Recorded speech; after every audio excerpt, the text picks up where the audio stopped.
Good morning, 5 o'clock now. I'm Joan Jones with your top stories. A little warmer this morning, you'll notice as you step out the door. And we've got a weather system that's moving in this afternoon. Yes, we are tracking the return of rain to Middle Tennessee and Southern Kentucky. Stefano tells us that rain arrives this afternoon. We'll have a high of around 60 today. The plan to bring an ICE facility to Wilson County is officially over. Senator Marsha Blackburn writing on X last evening, quote, DHS has confirmed that the agency will not move forward with a proposed ICE facility. I appreciate Secretary Noem's commitment to finding the best possible location for a new detention center to continue ICE's great work to apprehend, detain, and deport illegal aliens. President Trump used his State of the Union address last night to celebrate a turnaround for the ages. Those were his words. To call out the 4 Supreme Justices in the chamber for clipping his wings on tariffs, and also to call out massive fraud at the hands of Somali immigrants. Trump blamed immigrants in Minnesota for corruption. Where members of the Somali community have pillaged an estimated $19 billion from the American taxpayer. Saying Vice President Vance will lead a new war on fraud, also focusing on securing the border and stopping the flow of drugs into the U.S. We're not going back. That's ABC's Lionel Moise there. Now, Dan will have more on the viral moments of last night's speech all throughout the morning. Keep it here. Market Numbers Report brought to you by Beacon Capital Management, online at beaconcm.com. Markets rebounded from Monday's losses thanks to some new AI excitement. The Dow added 370 points, the Nasdaq gained 236, and the S&P rose 52. Advanced Micro Devices rose nearly 9% after announcing a multi-year deal with Meta to power the Facebook owner's data centers. Under the $100 billion deal, Meta also gets the right to buy up to 160 million shares of AMD stock for a penny each. Anthropic unveiled new tools for businesses to use with its Claude AI assistant. They covered everything from human resources work to engineering and investment banking. Warner Brothers Discovery says it's reviewing a new takeover offer from Skydance-owned Paramount, but its board is still recommending a deal with Netflix. Spirit Airlines says it expects to exit Chapter 11 bankruptcy by early summer after striking a deal with lenders and securing creditors to finish restructuring. Michelle Franzen, ABC News. And stock futures all pointing up this morning. That's the latest news. We've got your traffic and weather next. I'm Joan Jones, WTN News.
Major roads are looking okay this morning heading into Nashville. Heading out out in Antioch on 24 eastbound.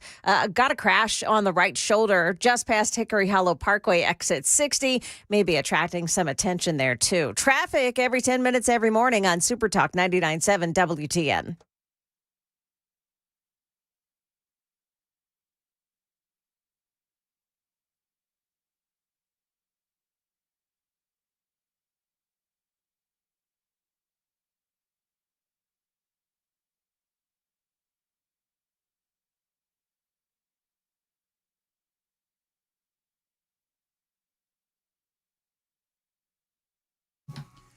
.505 Super Talk 99.7 WTN. Good morning to your friends. Hope you are doing well, and welcome on in to a Wednesday, February 25th of 2026.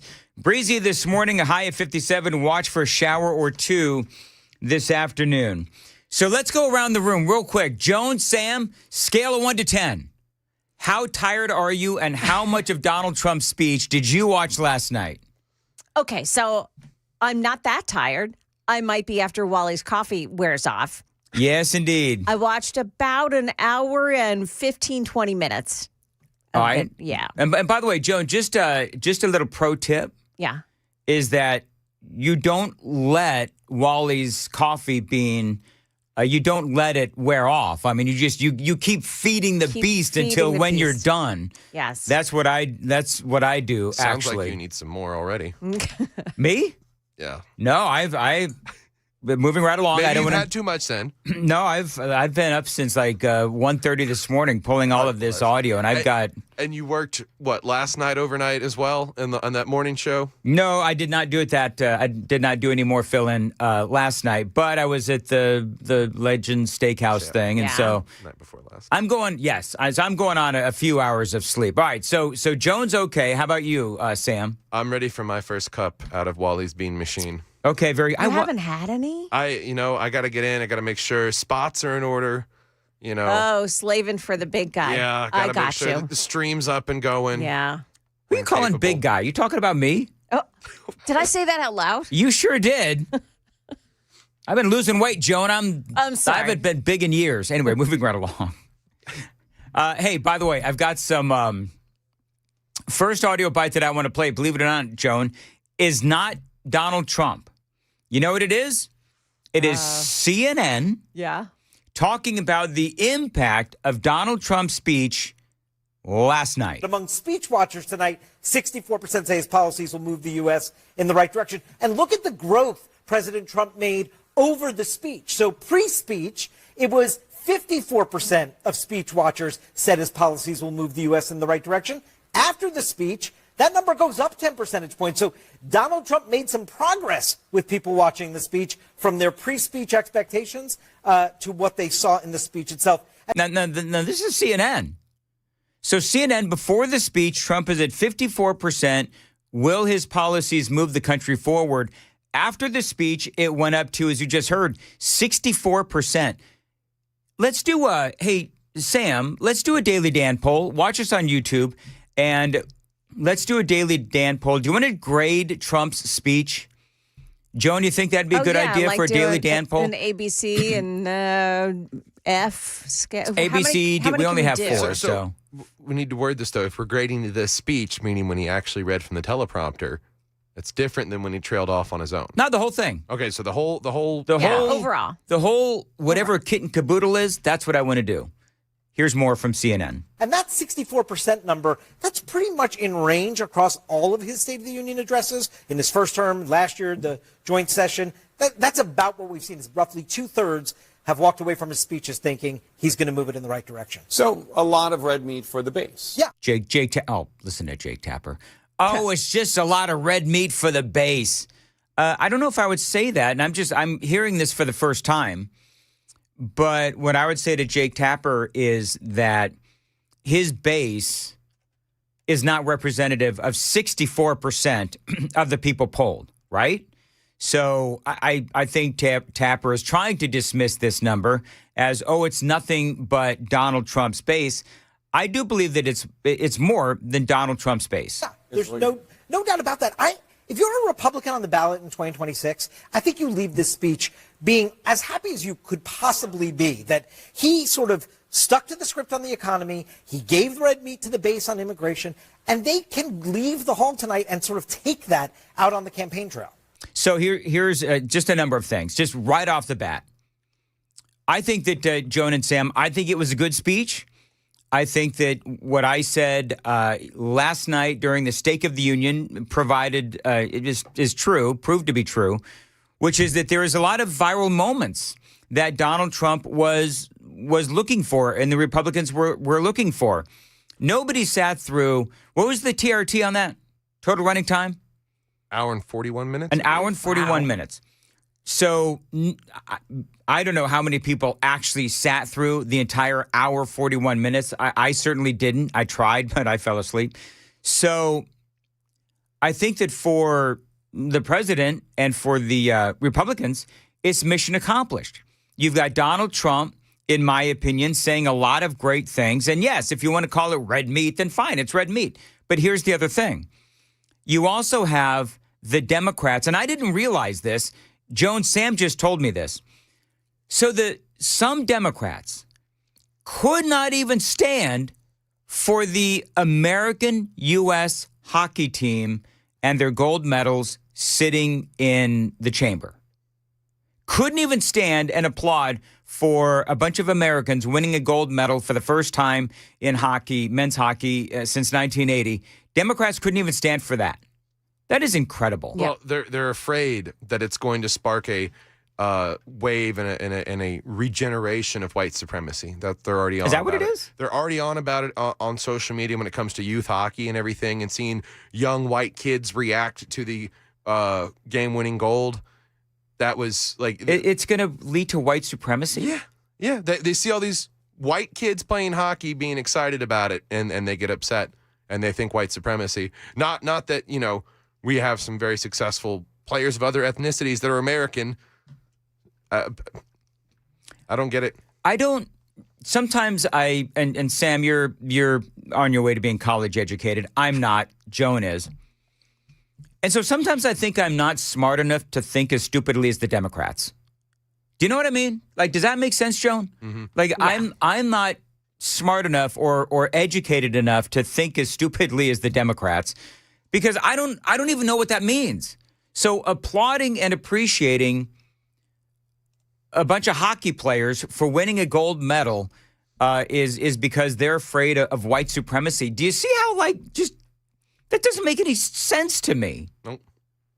I guess knowing the Democrats, it should make sense that it doesn't make sense to me. And I guess it is actually a good thing that it doesn't make sense to me, because if it did make sense to me, that would mean that I'm on this road to insanity, which is where the Democrats are. The Democrats are literally at the end of the road of insanity. In other words, they're insane. And I loved one of my favorite. Joan, do you have a favorite moment in the speech? And Sam, do you have a favorite moment in the speech? And by the way, if you have a favorite moment in the speech, let me know on the super text line 615-737-9986. I liked when Donald Trump, and I'll play the audio. I've got the audio where he started talking about the Somalis and the fraud. Yeah. And Ilhan Omar, there's a number of different instances, but, Ilhan Omar starts screaming back at Donald Trump, saying that he killed people, that instance as well. So many really good moments, and I didn't even see the whole speech. I mean, I don't want to sit here and say the entire thing was great, because maybe there were some things that I missed. You know what, super talkers on the super texters? If there was a moment that you did not like, let me know that too. 615-737-9986. All right, so Joan, real quick, because I know you're listening for traffic. Was there any? What was your favorite moment? Did you have one? She stepped away. It's 5:15. She can't step away. That Wally's coffee. We do traffic at 5:50. You know what I'm going to do? Hey Sam, watch this. Hey, Sam, hold my Wally's coffee. Knowing Joan's not there, I'm going to throw to traffic just for the heck of it. It's 5:15. Let's check traffic with Joan Jones on WTN. I like how we're actually even playing the sounder. Well, In fairness, she texted me to do it. There's a crash, I-24 eastbound past Hickory Hollow Parkway. You just thrown Joan completely under the bus. You could have just said, in the Antioch area. Jones had a lot of coffee and had to flee to the restroom. I didn't have an opportunity. We need me, Sam, to do traffic. But instead, you totally throw her under the bus. Okay, very good. So go ahead, Sam. That was it. Oh, what? Crash, I-24 eastbound past Hickory Hollow Parkway, exit 60. The right shoulder is blocked. Okay, thank you, Sam. You know what? Nobody told Joan that we talked about how she had to flee the newsroom. There's a the 10-second delay, so she's going to hear it on the radio out in the hallway. Oh, all right. We're cooked. So is Joan's tummy, apparently, from all the coffee. What? All right, so this is how... It might be worse than when she had to drive in. Will you pull up the audio on Donald Trump talking about the hockey team? But this is how the Daily Mail describes the State of the Union. You ready? Donald Trump delivered a State of the Union address for the ages on Tuesday night. A 2-hour spectacle of standing ovations, an ejected Democrat, and a presidential broadside against his own Supreme Court. Al Green, you folks see what the sign that Al Green had? Did you see the sign, Sam? Oh, is this black people aren't apes? Black people aren't apes. That is the sign. That, Al Green. Thank you. Right. I mean, obviously that is in response to the video that Donald Trump or whoever it was accidentally posted. So, whatever, Al Green. So he immediately got kicked out. Oh, by the way, do you know who's going to join us at 6:35? Tim Burchett, Congressman Tim Burchett. And that's right. And he was, Joan was telling me that he had one of the very first comments to Donald Trump as he walked into the chamber. He was in his ear. Yes, he was in his ear. Joan, how you doing? I'm fine. Good to hear. So, Joan, you guys stink. You know that? What's that? I know that when I'm gone, stuff happens on the air. Nothing happened. Mm-hmm. I don't know what you're talking about. Yeah. Sam, anything happen? Sam's over there giggling like a schoolgirl. Come on, man. Yeah. Here's what I know happened is Sam did the traffic. Uh-huh. So I love this. What I asked you, Joan, as you were gone, is did you have a favorite moment from the State of the Union? There were a couple. I think, and I'm going to play the audio from it in the 5:30 newscast, but when President Trump said, if you agree, stand up with me. Stand up now if you agree that the federal government, and I'm paraphrasing. Well, no need to paraphrase, Joan. I actually have the audio. You have it? Yeah, let me play real quick. Yeah. If you agree with this statement, then stand up and show your support. The first duty of the American government is to protect American citizens, not illegal aliens.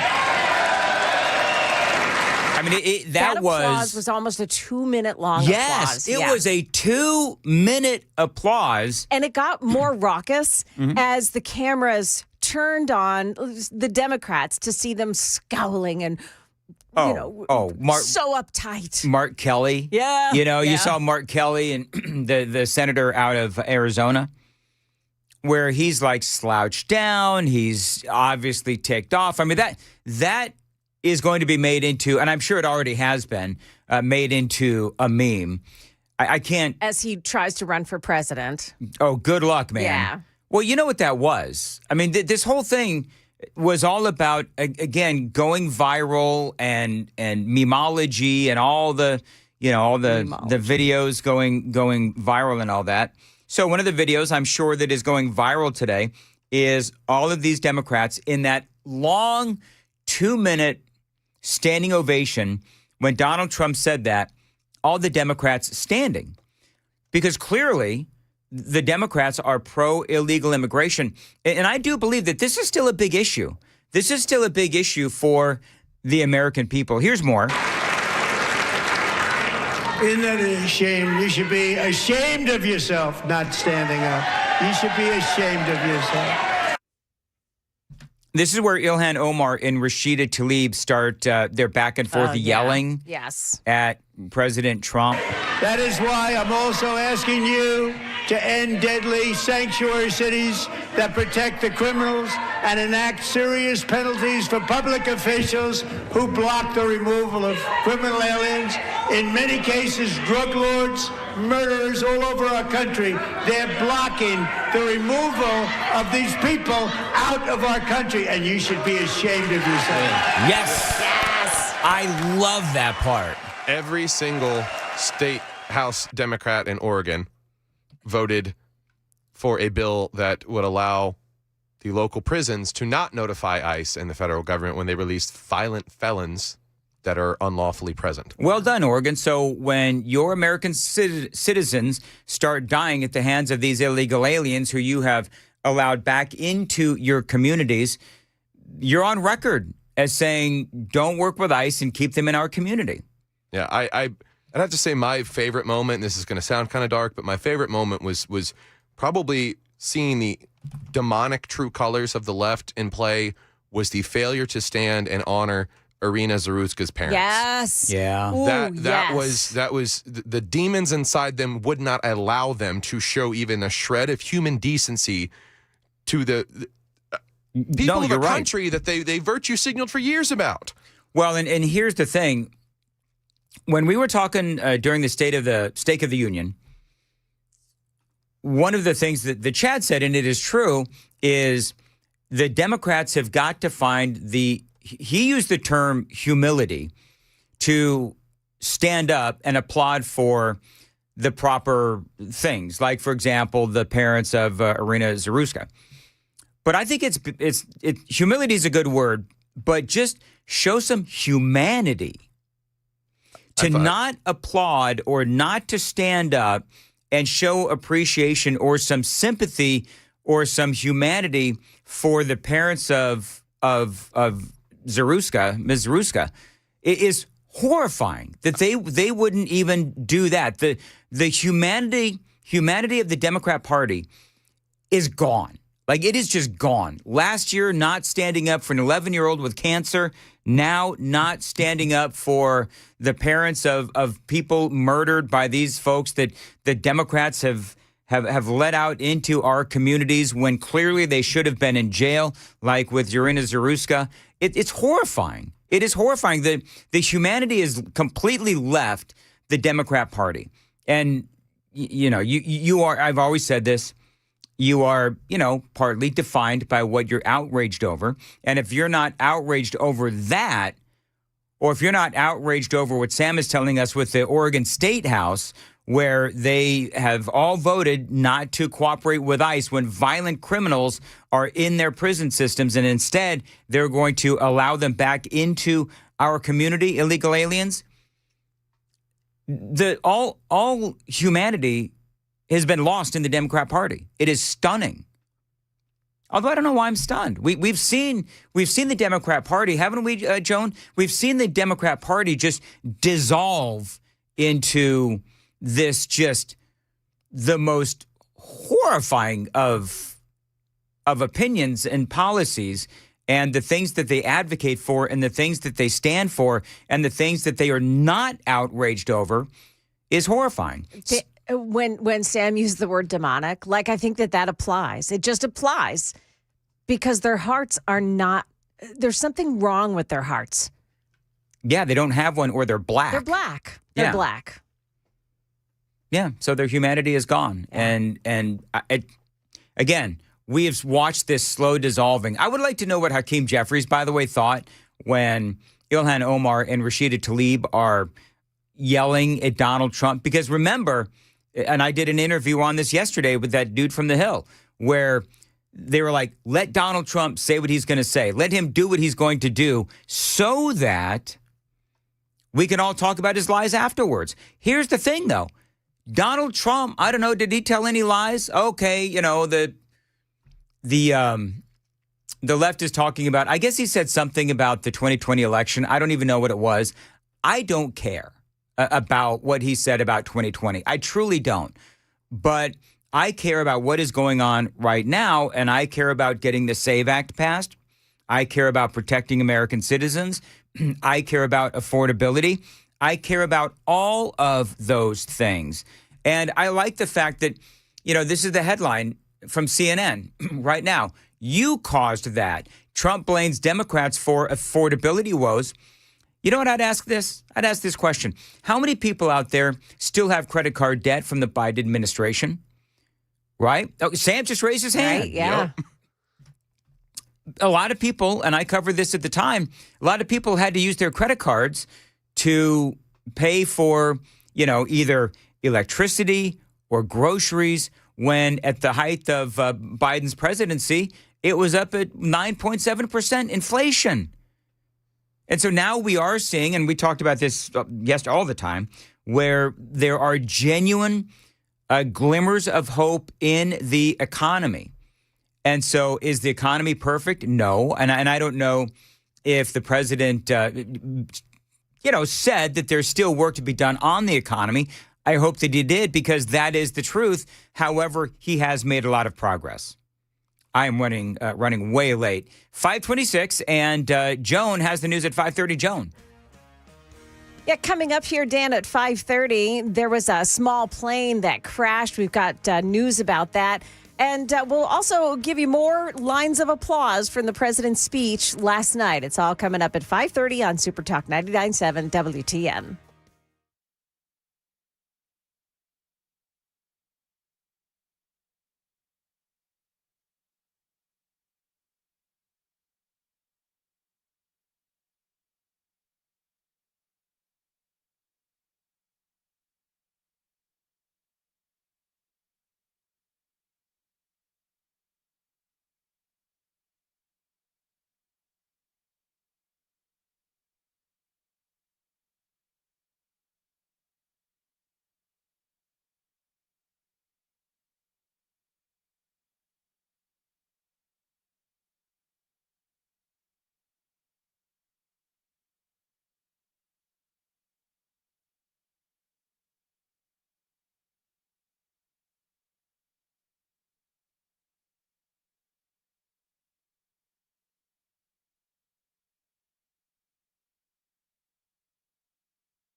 Good morning, 5:30 now. I'm Joan Jones with your top stories. Decorum was not on display last night in the House of Representatives chamber for President Trump's first State of the Union speech of his second term.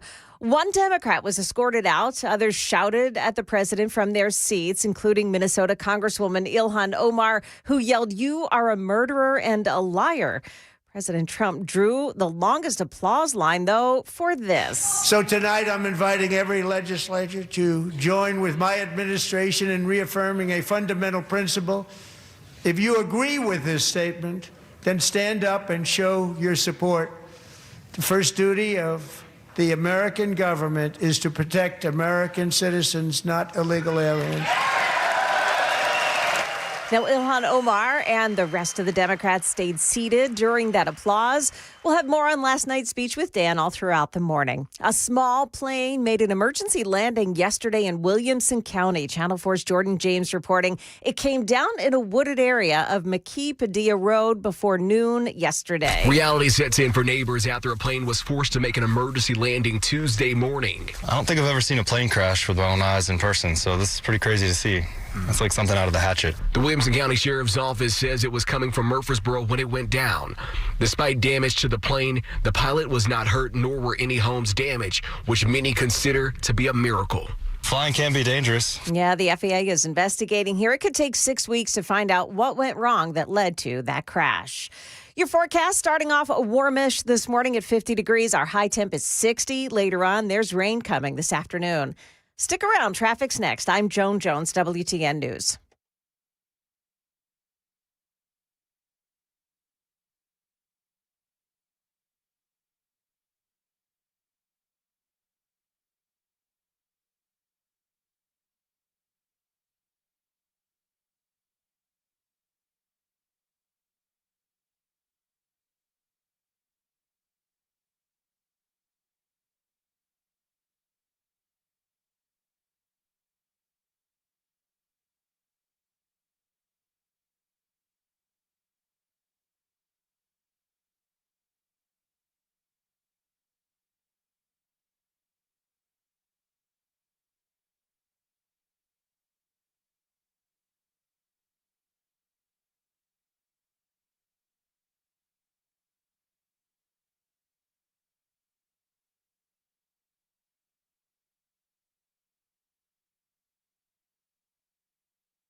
Looks a little slow this morning if you are traveling in 24 westbound in the area of Laverne. Not really sure if that's a problem or if it's just some volume delay there. 40 looks okay this morning. 65, no problems to speak of so far. Traffic every 10 minutes every morning on Super Talk 99.7 WTN.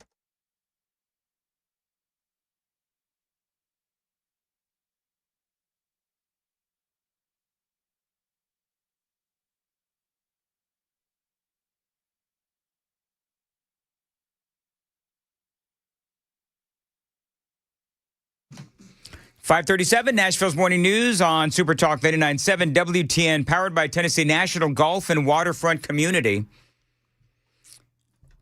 I want to cut the music. I've got it. Joan, Sam, my friends that are listening. Yes. I've got a very important message for you. Here we go. Hola. Mi español no es el mejor. No te preocupes, alcalde. Si su hijo o hija está cumpliendo 3 You know what that is, Joan? I have no idea because I don't speak that language. Sam? Just say no. Just say no. Just say no. But I do know. Dan, This is AOC and Mayor Mamdani telling illegal aliens to sign up for free childcare in Are New you York. kidding me? In Espanol. Yeah, that's hola. Hola. Mi español. Hola. How do you say piss off in Spanish? That's what I'd like to do. I think it's piss off. Is it? Yeah. El Yeah. piss offo? In El piss offo. So realize what's going on in New York, right? So Actually, Oh. Cabriassi. That's how you say it. Cabriassi. Cabriassi. All right, very good. Yours sounded too Italian. So, well, Yours sounds like it comes with a caprese salad on the side. yeah. You know why? Why? Because he's so white. Hola. Cabriassi. You sound so white.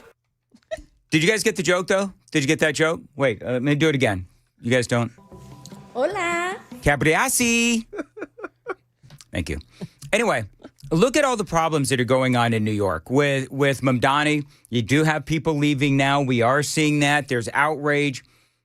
You've got the crap in the streets. You've got the literal crap in the streets. You've got the sanitation problems. You've got him saying that he's going to raise property taxes. You've got him talking about raiding the pensions. Remember that whole thing? Citizens assaulting police officers. Yeah, with the snowballs. Oh, that some was of a those big were deal. Ice balls. Some of those were rocks, Sam. They were putting rocks inside of snowballs and throwing them at the police officers. If you folks don't know what I'm talking about, there was a viral video a couple of days ago where you have police officers.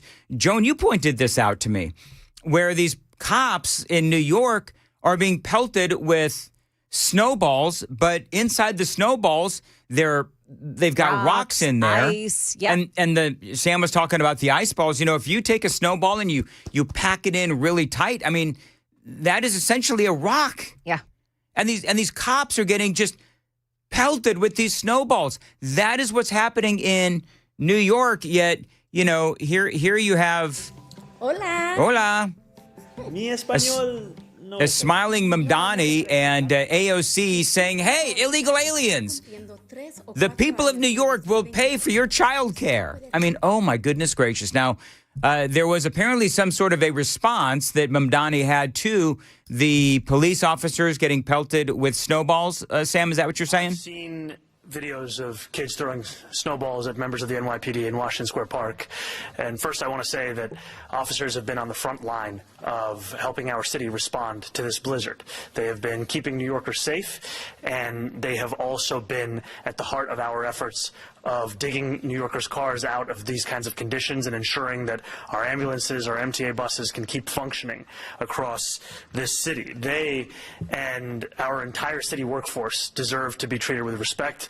The only person in our city's workforce who deserves to be treated with a snowball is me. So Yeah. You know what? I saw some kids having a snowball fight. They were like They were full-grown mid-20 adults. something. Yeah. Yeah. No, these were 20-something people who were literally throwing hard snowballs at these officers and didn't, I think one or two had to go to the hospital. Yeah, a couple of them had some, I don't know the extent of the injuries, but they needed some medical attention after getting hit in the head with them. And what really cracks me up, I guess the millennial and Gen Z, we call this glazing. So he soft plays what happened, and then he glazes the people that were actually victimizing the officers. And, well, but they're doing all these wonderful things for the city. So we love taking advantage of them when we can and being able to abuse them at our will. That's what comes across to me. Yeah, as. glazing. You're glazing over the fact that these officers were pummeled with snowballs. And I know that there's going to be people that are going to be saying, oh, Mandis, you're such a snowflake talking about snowballs.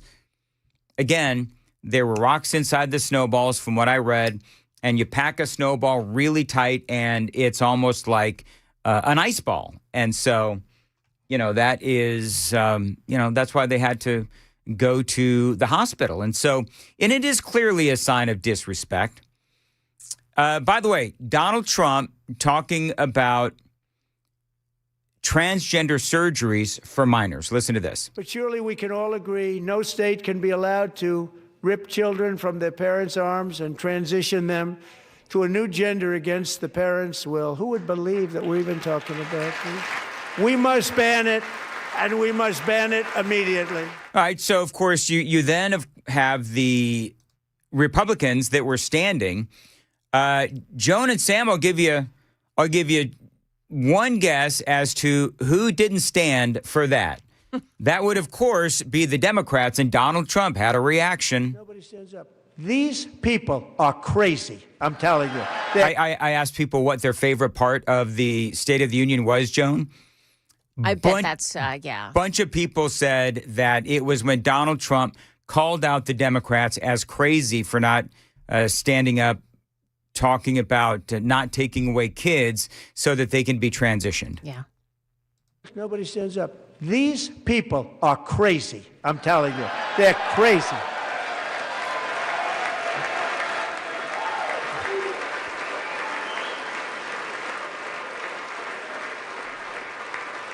Amazing. Incredible. Boy, oh boy. We're lucky we have a country. With people like this, Democrats are destroying our country, but we've stopped it just in the nick of time, didn't we? Huh? So there you go. I love how he just, in a number of spots during the speech, he just continued speaking right over the crazies who were yelling at him. Oh, yeah. Because, giving them attention only, puts a spotlight on them. So he just continued, he rolled over them, and he kept on going with his message. Hey, I want to play this real quick. Tim Burchett, by the way, is going to be joining us at 6:35. Congressman Tim Burchett, 6:35. We have Brian Wilson going to be with us at 7 o'clock. And then Matthew Hurt will be joining us at 7:35. Did I get that right? 6:35 Burchett, 7 o'clock Brian Wilson, 7:35 Matthew Hurt will be joining us. And I'll be playing audio throughout as well. Because I know that there's people that actually went to bed and you haven't heard all the audio. So I'm just continuing to, kind of plow through it. But I did want to play this as well. I don't know if you saw this, but on CNN, this was yesterday, Harry Enton was talking about Gavin Newsom. We all know that Gavin Newsom has had a very challenging few days. And so now they're talking about the 2028 presidential election. And right now, who is it that looks good and is polling well for the Democrats? Listen to Harry Enton. He literally calls the Democrat Party a total clown car. So we see Governor Newsom. He's got a book, I think, which actually publishes today. He's in the middle of the fray of possible Democratic contenders. So what do the polls say? Yeah, they're all running, and this is just a downright clown car at this point on the Democratic side. I mean, just take a look here. Top choices for the 2028 Dem-Pres nominee. Now, he's got, just so you know where we're going, right? Gavin Newsom has 19%. Top choices for 2028 Democrat Party presidential nominee. Newsom's at 19%. Kamala Harris is at 18%. Buttigieg at 13%. And AOC is at 12%. You have a leader, but it's not really a clear leader. It's within the margin of error. You have Newsom at 19%. Then you have former Vice President Kamala Harris at 18%. Quite a weak number for her, given that, of course, she was the nominee last time around. Pete Buttigieg, who, of course, has run before, at 13%. Alexandria Ocasio-Cortez at 12%. This is just a total clown car. It is a total mess. There is no clear front runner at this particular point on the Democratic side. Who the heck knows who the nominee is going to be in 2 years? It's been a long time since we've had a Democratic race like this. Yeah, it has been a long time. This is very unusual for the Democratic side to not have a clear front runner at this point. National early poll leader at least 25%. Look at this. This year, we get the giant question mark.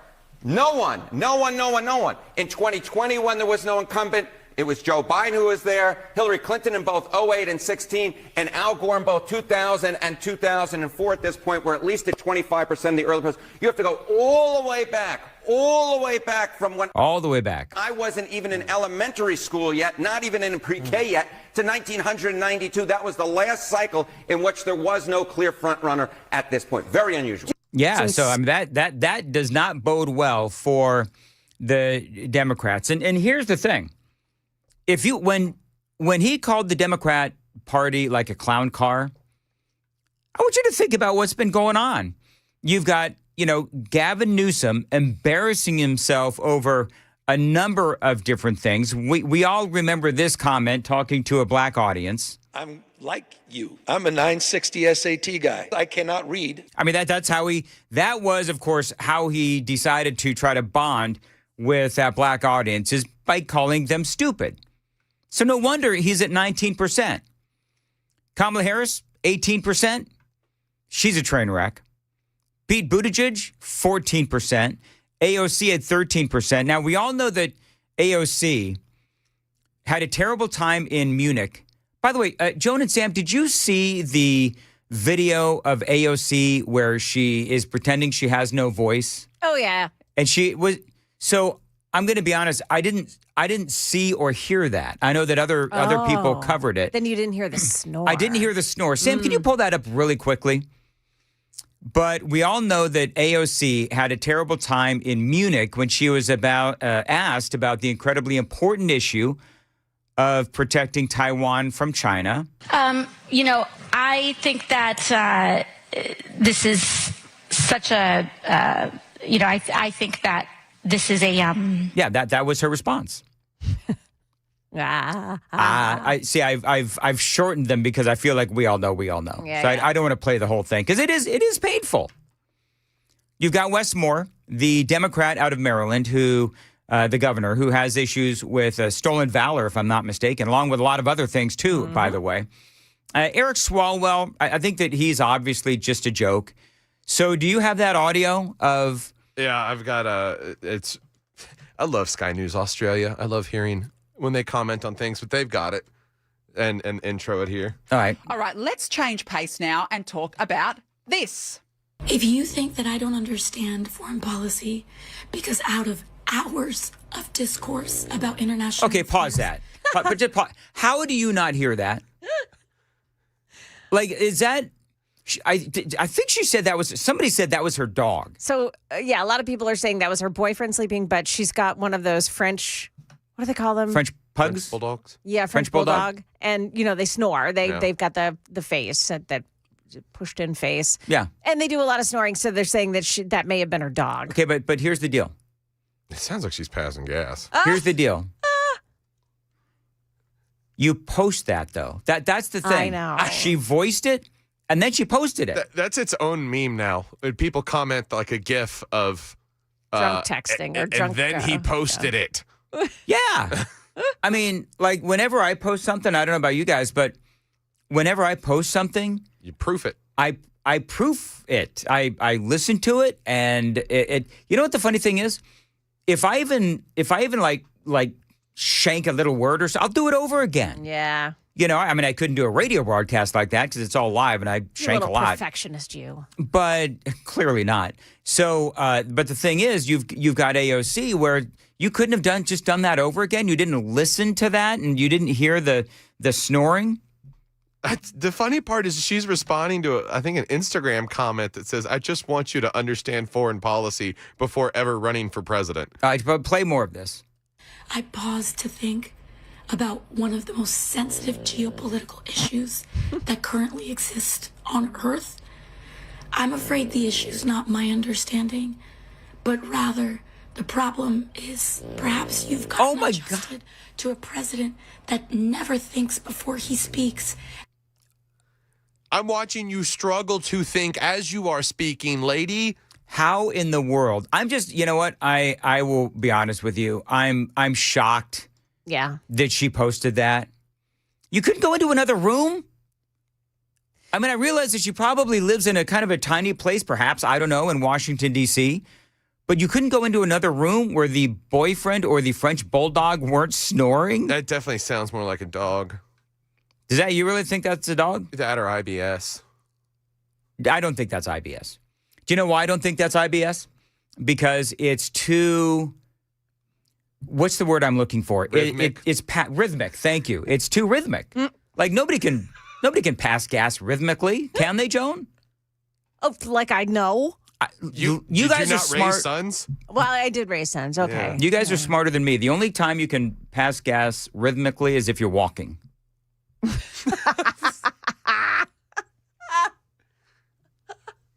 Okay. You know, I think that this is such a, you know, I think that this is a. You know, she actually makes more sense there than when she's responding on Instagram with the whatever in the back, the snoring in the background.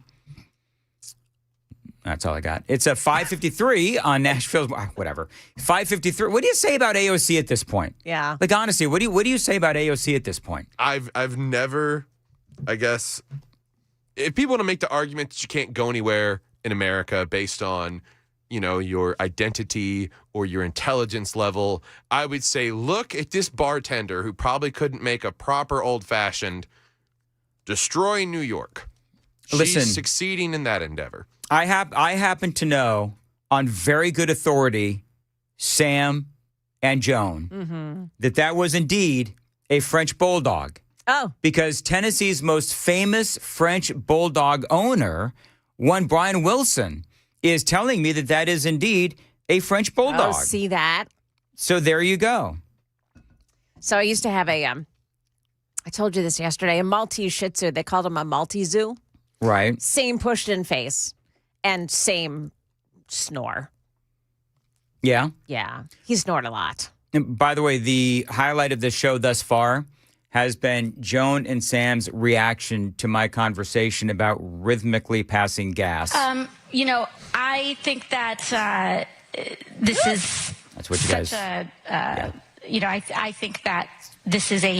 That's what it's like to work with Dan Mandis in the morning. Maybe she's just concentrating on not farting in front of the security conference. Maybe there is that as well. It is 5:55 on Super Talk 99.7. Joan's got the news at 6. Joan. Yeah, the push for red light cameras hits Nashville. Also, we know now what happened before a deadly crash in Dixon yesterday. Those stories and more at 6 on Super Talk 99.7 WTN.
All right, real quickly, Super Talk 99.7. This is Donald Trump, and he is honoring the men's gold medal Olympic hockey team. This is last night at the State of the Union. With us tonight is a group of winners who just made the entire nation proud. The men's gold medal Olympic hockey team. Come on in.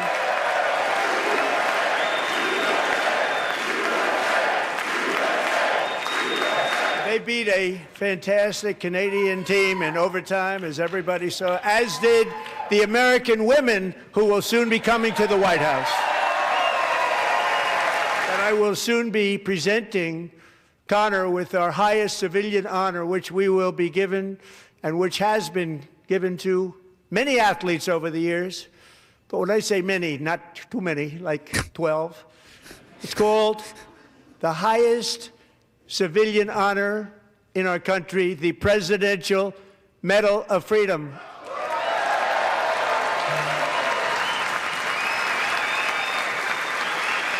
Great athletes have gotten that, very great, the best, and I thought he deserved it. Talking about goalie Connor Hellebuck is, did I get that right, Hellebuck? I think so. All right, good. So, yeah, I mean, great honor for the U.S. men's hockey team. It is 6 o'clock on WTN.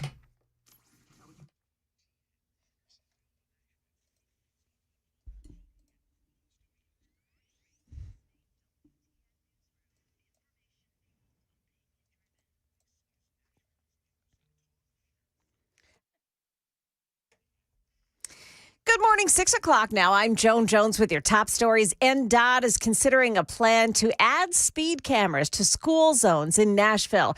News 2's Caitlin Quisenberry says one plan would have the cameras being used during drop-offs and pickups. NDOT says if Metro Council approved, Nashville's pilot program would start with 15 speed cameras in high-injury school zones, citing New York City as an example of the camera's effectiveness. A before and after analysis between 2014 to 2020 found that speeding at fixed zone camera locations dropped 72%. The cameras would be in addition to the posted speed limit signs for these school zones and would only be active during arrival and dismissal to deter speeding. Metro Council would need to approve those cameras, but Council recently refused to allow license plate readers over privacy concerns. This proposal is still in its initial phase. Well, there's new information about that crash on I-40 in Dixon County yesterday morning. We were covering that. It closed a stretch of the highway for a period of time. Police say that crash was caused by a wrong-way driver. A Toyota Sienna was seen driving eastbound in the westbound lanes of the interstate when it collided head-on with a Coca-Cola tractor-trailer. The driver of the Toyota, 36-year-old Sebastian Mateo, died in the crash. His 17-year-old passenger was injured. Market numbers brought to you by Beacon Capital Management, online at beaconcm.com. AI giveth and AI taketh away. Worries over stocks related to artificial intelligence pulled down the market Monday, but excitement over those same stocks lifted shares higher yesterday. The Dow gained 370 points Tuesday to finish back above 49,000, while the S&P picked up 0.75%, the Nasdaq just over 1%. Tech equities were helped by a new multi-year deal for chipmaker AMD to supply computer chips for Meta's AI. Meta, the company behind Facebook, Instagram, and WhatsApp, will also have a chance to buy a 10% stake in AMD. Down but not out, Spirit Airlines has filed a new plan in federal court saying it hopes to emerge from bankruptcy in late spring or early summer. The numbers have been crunched and show that the Milan Olympics had the highest Winter Games viewership since Sochi in 2014. Nielsen and NBC Universal say the audience across platforms was double that of Beijing 4 years ago. Jim Ryan, ABC News. And stock futures all pointing up this morning. Your forecast, cloudy now, 50 degrees, rain arriving late this afternoon, and we'll get up near 60 later. Stick around. Traffic is next. I'm Joan Jones, WTN News.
Okay, got to watch it in Jolton this morning. Traveling the eastbound lanes of 24, heading in. You've got a crash just past Whites Creek Pike. That's exit 35.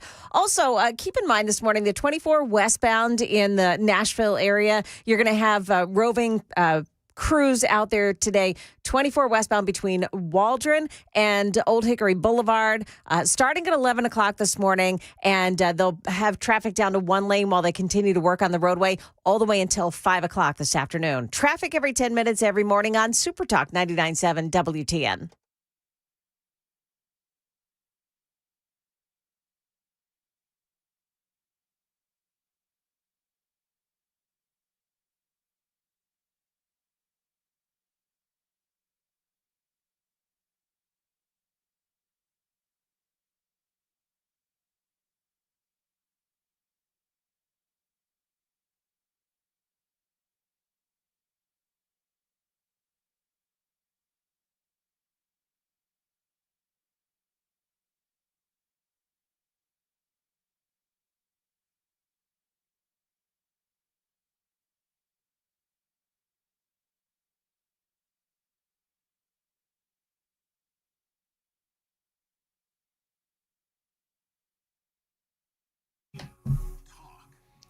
.607, Nashville's Morning News on Super Talk 99.7 WTN. Good morning and welcome on in to a Wednesday, February 25th of 2026. In 1 hour from now, Brian Wilson is going to be joining us Wednesdays with Wilson. I know that he's already up. He's pulling audio from Donald Trump's State of the Union speech last night. There's a lot of audio. A minute 41, I should say an hour and 41 minutes. That is how long the president spoke. That is a record. I don't know how much did he beat the record, though? That's my question. I thought it was 88 minutes for Bill Clinton. Was it 80 minutes for Bill Clinton? So 88. An hour and 41 minutes. So I think that is Donald Trump saying, hold my Diet Coke. Yes.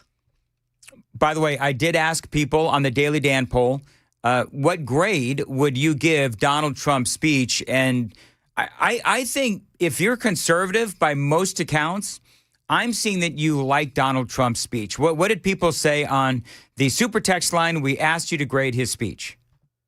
The YouTube the Daily poll, Dan poll, yes. Grade Trump's State of the Union address. 80% say A.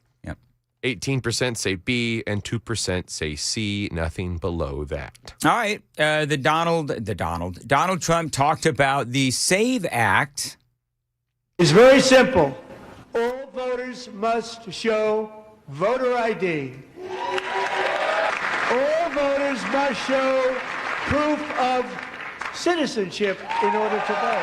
Ain't that hard. You know what? The American people, as we know with all of the various polling, the American people do agree with that. And this is where he specifically addressed Leader Thune there in the Senate.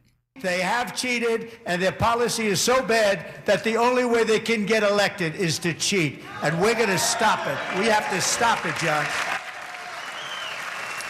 So the latest on this, by the way, is that Thune does say, I don't know if you have seen this, Joan, I saw it this morning, that he will get a vote, a floor vote there in the Senate this week.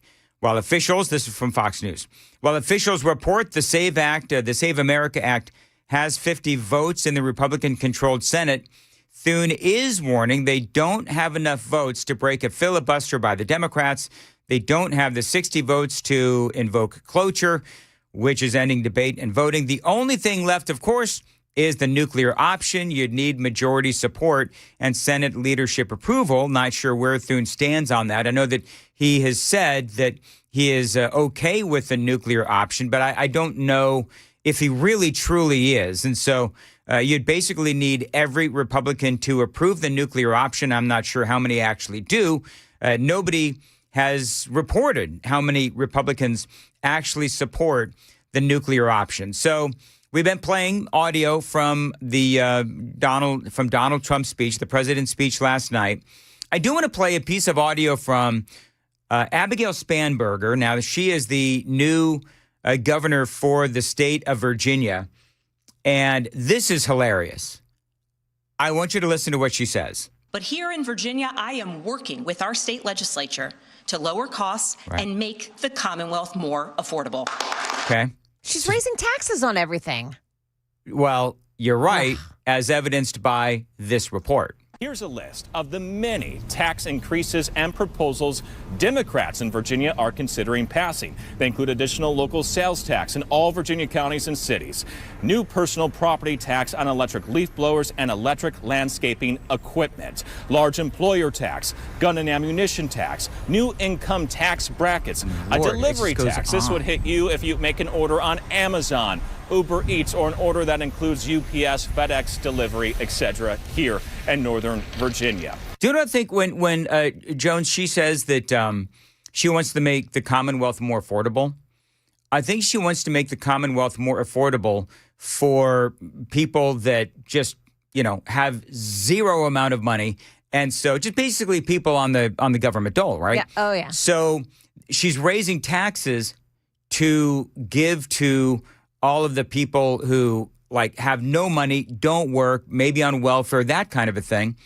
Because when you raise the taxes on all the working people, then you're making it less affordable for the people that actually work, and you're giving that money to all the people that are on government benefits and welfare and that kind of thing. I mean, isn't that obvious to me? It's obvious to me. Is it obvious to you? It's very obvious, and I can't fathom some of these. This is government overreach to be taxing gym memberships. Oh yeah, okay. Dry cleaning, Joan, vehicle repairs. Joan, you've got dogs. How do you tax dog walking? God. I mean, honestly. So you're a dog walker, and people pay you, and when they pay you, you've got to pay taxes out of that $15 that they just paid you to walk their dogs. Meantime, the Republicans are all about no tax on tips. Oh, by the way, I'm not even done with all the taxes. Oh yeah. There's also a tax they're looking at for events, concerts, an investment income tax, storage facility tax, gym membership tax,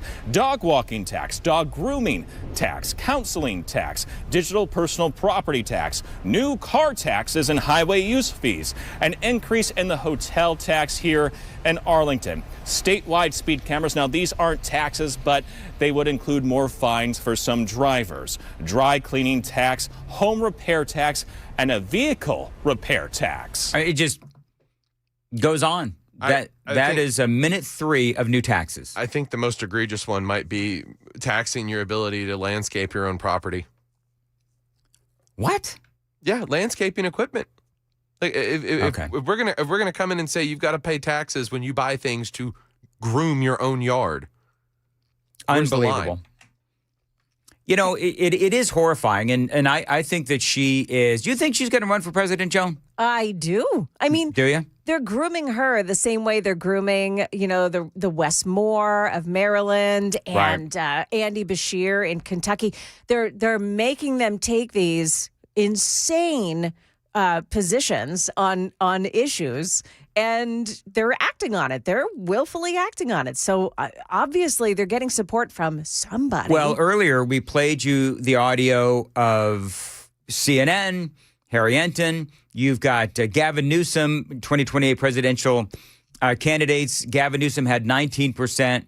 You had Kamala Harris at 18%, Pete Buttigieg at 14%, AOC at 13%. None of them is setting the world on fire, right? So if they're prepping the clown show that is Abigail Spanberger to be the president for the Democrats, the nominee for the Democrats, go right ahead, because that is an indicator as to what she would do, and that's an indicator is what the Democrats want to do, because she is going to be the blueprint, because they won Virginia, right? So that is going to be the blueprint moving forward. By the way, real quickly, and then we're going to get to some great audio that Joan has on the alternate rallies that the Democrats held. So all of that is straight ahead. Real quickly, though, I don't want to lose sight of this. Among speech watchers tonight, 64% say his policies will move the U.S. in the right direction. And look at the growth President Trump made over the speech. So pre-speech, it was 54% of speech watchers said his policies will move the U.S. in the right direction. After the speech, that number goes up 10 percentage points. So Donald Trump made some progress with people watching the speech from their pre-speech expectations to what they saw in the speech itself. And listen, the president made some headway last night. I think, if you're a Democrat, you hated the speech. If you are a Republican or conservative, clearly you liked that speech. It is 6:15. Time to check the roads on WTN.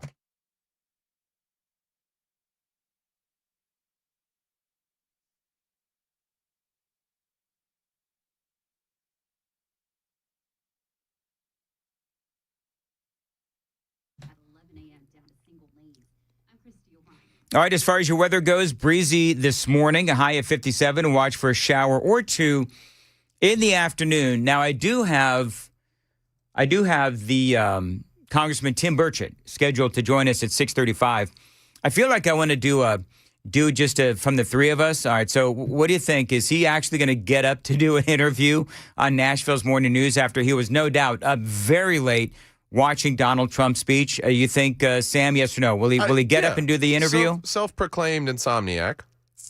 Oh, Tim Burchett is? Yeah. Plus, he was energized by last night. I mean, there's a lot of energy that comes from a really terrific speech like that.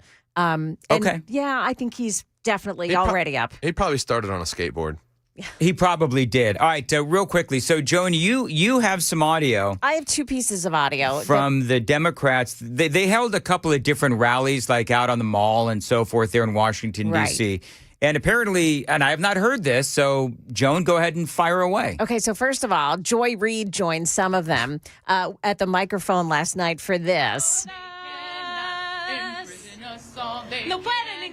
Imprison us all they cannot. Okay, so oh my goodness, imprison us all they cannot. Right. So what is she talking about? Obviously, President Trump wants to imprison everybody. Do you know, if I were to, if singing off key and horribly were a crime, lock them up. Well, it to me, it's one of those cringy scenes you see in like a sitcom. Where you're like a train wreckery, you can't look away. It's so awful. Yeah. And it's supposed to be ironic and funny in the context of a TV show, but they do it in public and act like it's supposed to be serious. Well, they're trying to relive the 60s again. How long did that go for, Joan? It was a good 30, 40 seconds. Is anybody looking around like that's not singing? Is anybody looking around like who's going to tell them that this sucks? Yeah. Right? Yeah. She was celebratory. She thought it was terrific. Is that Joy Reid singing lead? Mm-hmm. She was the one singing. They imprison us all. Pull it up. I want to hear it again. I want to bask in the glow of the horrificness. Okay, where'd she go? Joy Reid singing lead. Here we go. Oh. Did anybody tell Joy Reid that she could sing? I don't know who the woman is who's singing lead here. Wow, that is so bad. You know what? Let's save that for Brian, because Brian, of course, in addition to being a stellar broadcaster, also is a world-class musician. Yes, you're fired. Get out. Okay, so then there was Chris Sam. Murphy, who was also on the stage there. Yeah. And he was going on this rant about how, I guess it's people come to this country from other countries and, here's some talk. And then, let me just preface this by saying, as he's talking, a bunch of guys come up on the stage and yell behind him, and you'll hear what they have to say. To the United States to speak truth to power, to explain the trials and tribulations that every immigrant, that every refugee goes through to get here, and to press this country to the border. I stuck at the border. Go Trump! Go Trump! Hey Murphy, you're a scumbag. Thanks, man. At the end there, it's hard to hear it. He says, "Hey Murphy, you're a scumbag."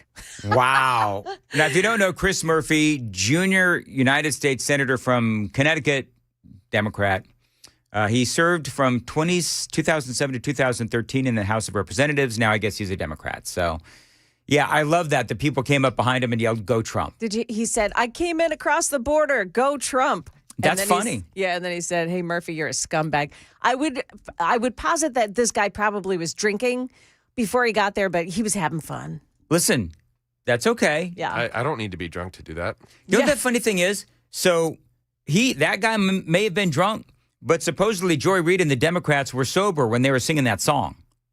They were. That dude sounds more sober than the Democrats who were sober when they sang that horrifying, what is it? They can't imprison all of us or whatever that was. Imprison us all they cannot. Oh, Lord. Yeah. Now it's going to be stuck in all of our heads all day long. Oh, I'm no, sorry, it won't. people. You know what? When I get off the air, I'm going to take so much NyQuil that I will not have nightmares hearing Joy Reid and the rest of these nutty Democrats singing that silly song. So, anyway, I need a palate cleanser. Does anyone else need a palate cleanser? You know, we could throw down some AC/DC or something. Well, I'm grabbing this off the desktop. There you go. And it's Wierenski. Now Jack Hughes puts it around McCarr. United States with numbers. Back across it comes. Jack Hughes wins it. The golden goal for the United States. There you go. Love it. By the way, what a sight was it yesterday when we saw all of the, I don't know if it was all of them, but the U.S. hockey team in the Oval Office with their gold medals. Oh, yeah. That was very cool as well. I love that. Some of them couldn't make it because they literally do play today and tonight. So some of them just could not go with the team. Right. But they got into the office. Did you see the moment with Matthew Tkachuk giving President Trump his medal to put on? You know what? We'll do that coming back. I want to make sure that we're on time so that we can get a very sleepy Tim Burchett on at 6:35. It is 6:22 on Super Talk 99.7. Jones got the news coming up at 6:30. Joan. Yeah, President Trump took some bipartisan applause for what he had to say about Iran last night. And we'll tell you what's happening in real time in the Middle East today. Those stories at 6:30 here on Super Talk 99.7 WTN.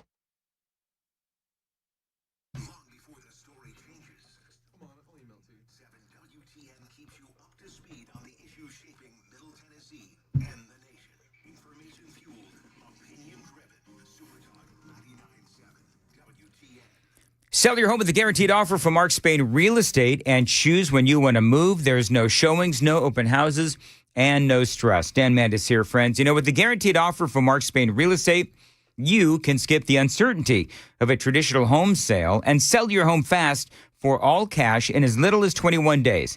Now, one of their clients, BR, had this to say. Mark Spain Real Estate sold my home within 30 days. We received 4 offers in just 1 week. Now, thanks to them, the process was by far the easiest and the quickest. BR says I would definitely recommend them to my friends and family, and so would I. I'm always impressed with how easy Mark Spain Real Estate makes selling a home. For 30 years, Mark Spain Real Estate has been serving families just like yours, and they've helped over 72,000 satisfied clients. You can trust the most experienced real estate team in America to sell your home stress-free and for the most money. Call them at 855-299-SOLD, 855-299-SOLD, or go to markspain.com to get a guaranteed offer on your home today. This is markspain.com and start packing.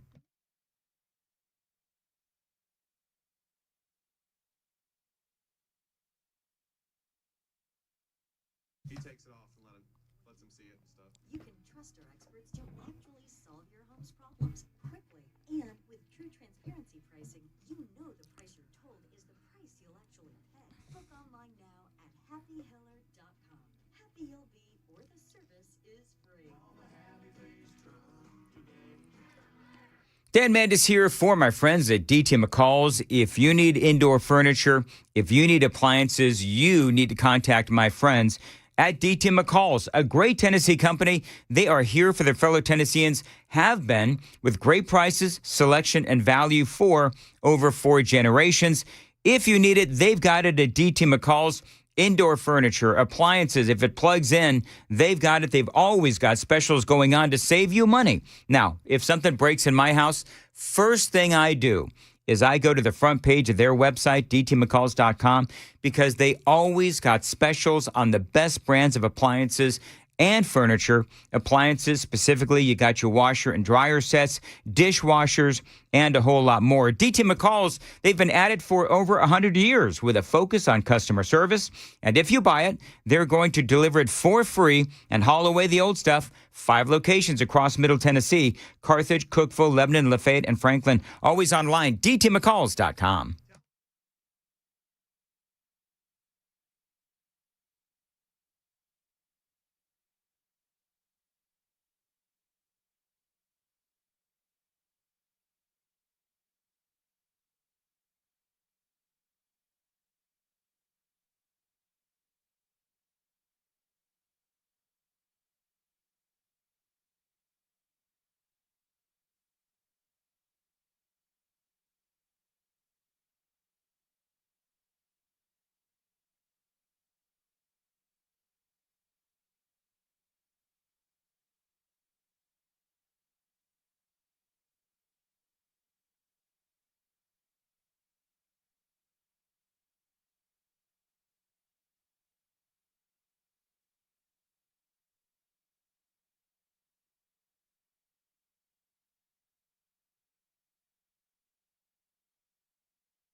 $8.28? No. You $6.28. wish. I know I wish, Joan. Clearly, I need some more of Wally's Bean Machine coffee if I'm shanking the time this morning. $6.28 on Super Super for 2% milk. Talk 99.7. All right, so this was Donald Trump last night. I wish we had video. This is Donald Trump yesterday hosting the gold medal winning U.S. hockey team, where they allow him to try on the gold medal. Huh? I love it. Yeah, I'll put it on you. Absolutely. I'm not giving it back. I'm not giving it. I'll trade you that for a pen. Hey, that's cool. There we go. I never thought I'd ever have this on my. I mean, we know if there's one thing Donald Trump likes, it is gold. He also announced, Joan, I don't know if you heard this, but we've got a brand new cabinet member there in the White House. Yes. The U.S. team that won the gold medal, and I got myself one great Secretary of Defense, the goalie. Hegseth is not happy to hear this. There you go. Gotta love it. And the goalie's name is Connor Hellebuck. There you go. It is 6:30. Hopefully Tim Burchett is coming up next on WTN.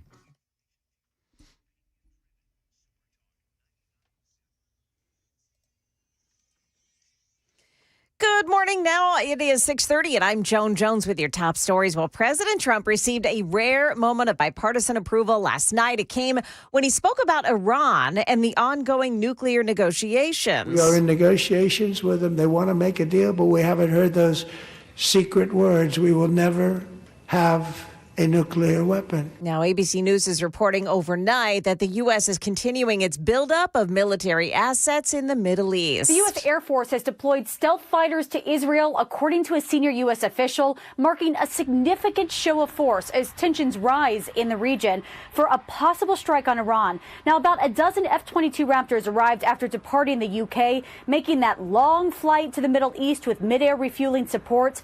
The fighter jets reportedly flew without active transponders, signaling low visibility movement of high-end U.S. military assets. ABC's Nicole D'Antonio there. She says other planes were seen lining up at a key military base in Jordan. The Rutherford County School Board of Education last night voted unanimously to end the district's contract with one of its largest school bus providers. It came after the contractor's insurance policy lapsed because he didn't pay the bill. That caused 10% of the district's buses to be idle for 2 days. You knowingly put these people at risk. I understand that. For that, I'm truly sorry. I did not mean to do that. That contractor, president and CEO of Ursa Major Logistics, Gary Carter, apologized to the board Tuesday night after his insurance was canceled Friday afternoon for non-payment. There were buses that were driving on Friday with no insurance. The district found out about the lapse during afternoon routes. Carter claimed he was already driving a bus when he got the call from the insurance company himself. That's Channel 4's Braden Ross reporting there. That is the latest news. We've got your traffic and weather ahead. I'm Joan Jones, WTN News. Figure Jones, 632 on Super Talk 99.7 WTN. When winter storms hit Nashville, they don't play around, as we found out. Power outages, frozen lines, busted pipes can all turn into major home disasters fast. That is why now is the time to call Busy Bee Plumbing, Heating, and Cooling, your trusted team for emergencies and peace of mind protection. Right now, get 40% off a whole home surge protector with any electrical repair.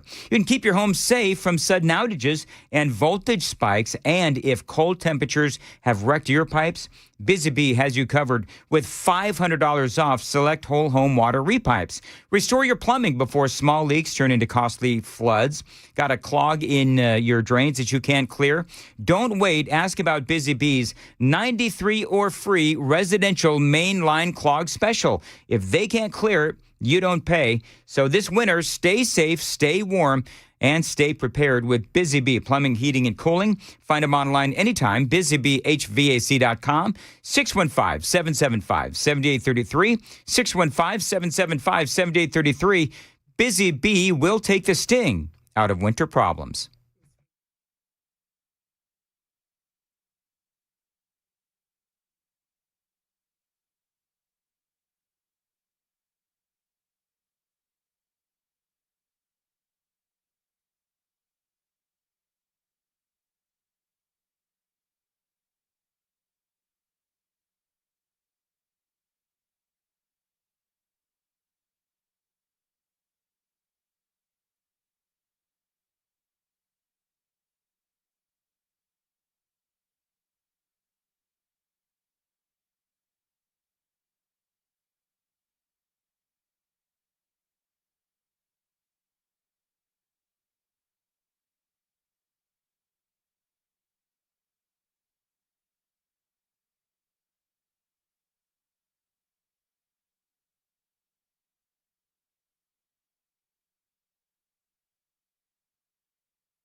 Got a closure this morning. It's on Briley Parkway, the westbound off-ramp to westbound I-24.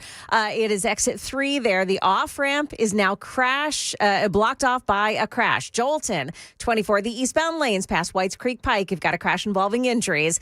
And in Whites Creek on 24 westbound before Old Hickory Boulevard north, that's a crash and the right shoulder is blocked off. Traffic every 10 minutes every morning on Super Talk 99.7 WTN.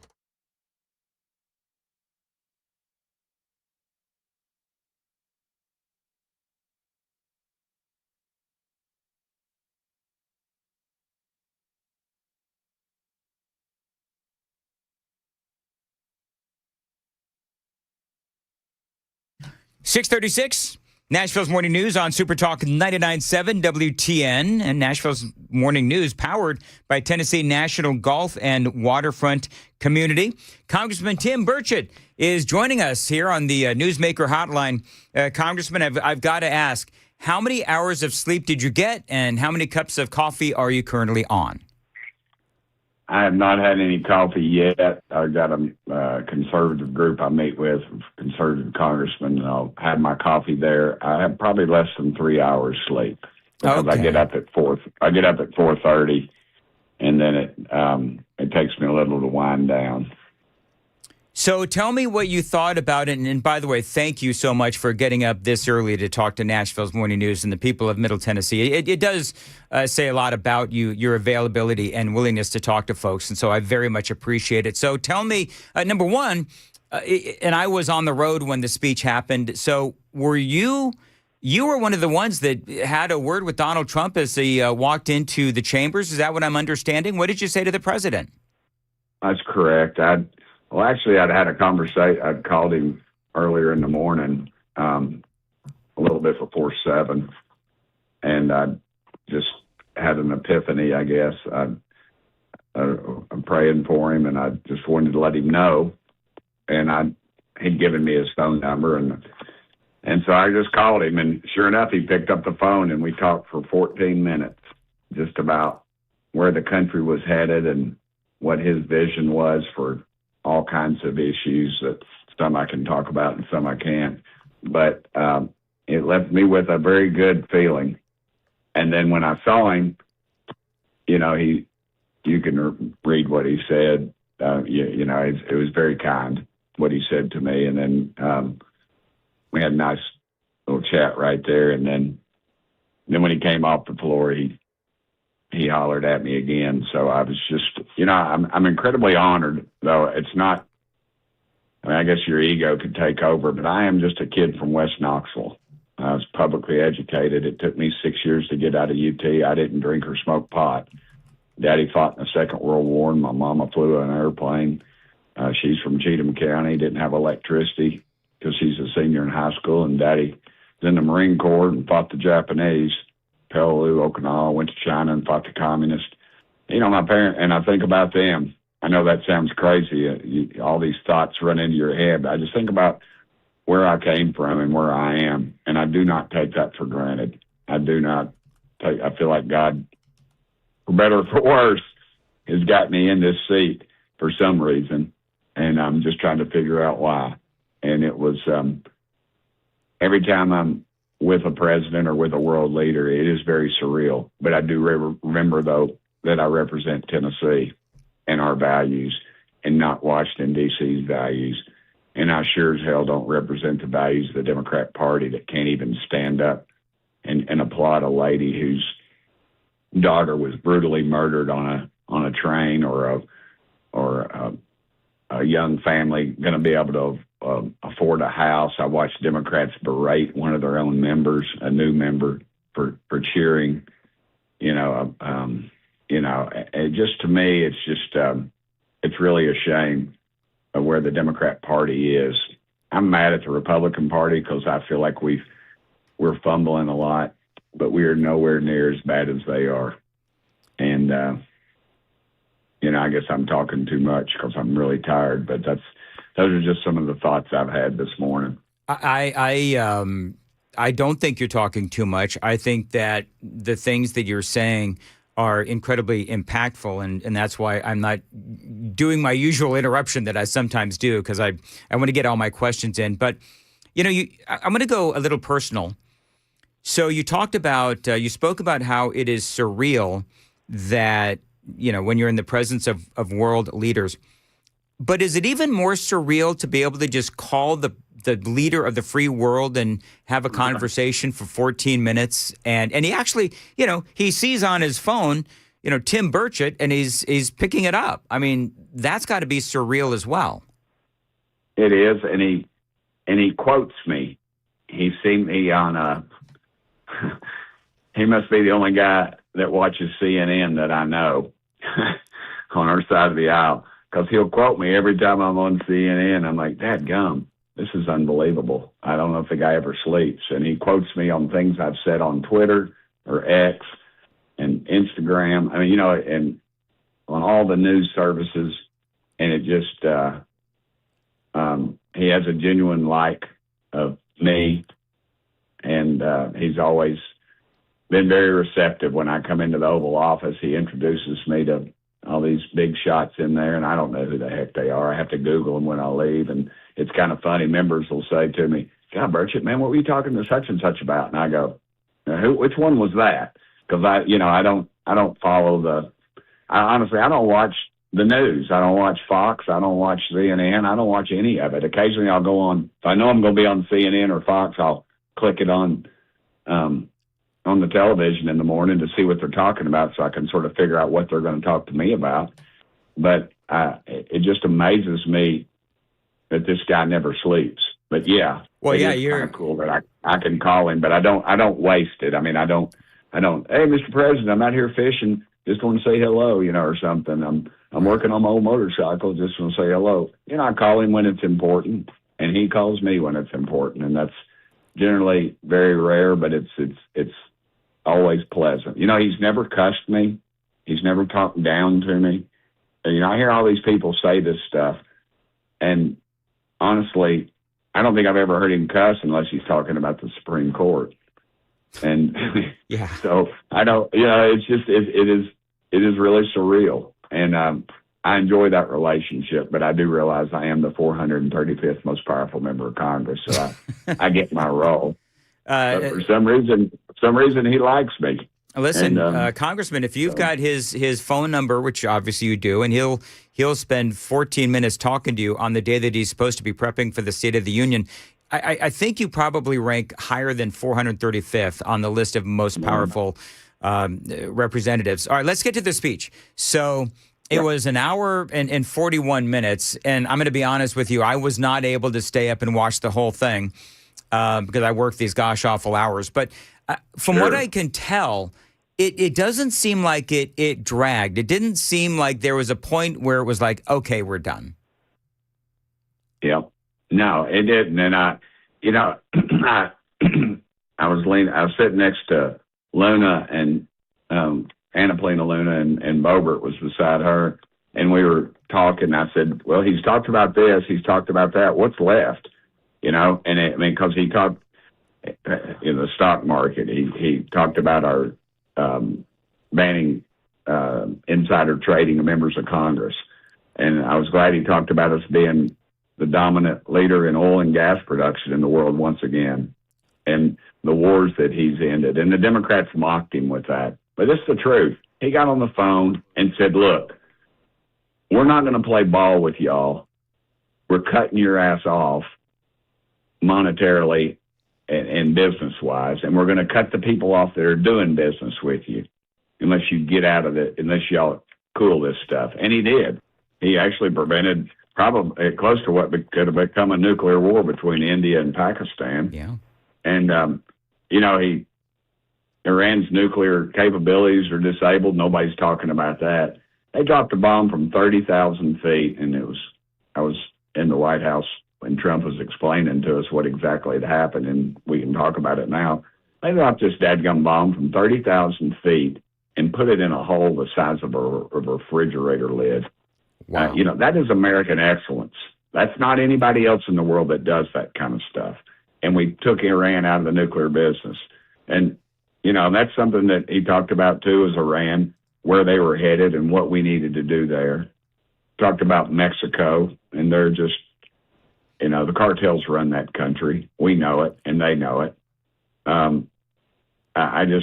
Red tape being slashed, the tax deductions that people, and that's something the Democrats booed about. They said, and leered at him when he talked about tax cuts. To me, that's just America. We pay too much taxes. Working people are strapped right now, and it's because of government's inaction, and they're gutless. They just want to pass the buck. They don't have an ability to say no. Of course, he talked about the border. Yep. The border, historic low numbers, and you just can't get past all that. And those are huge successes.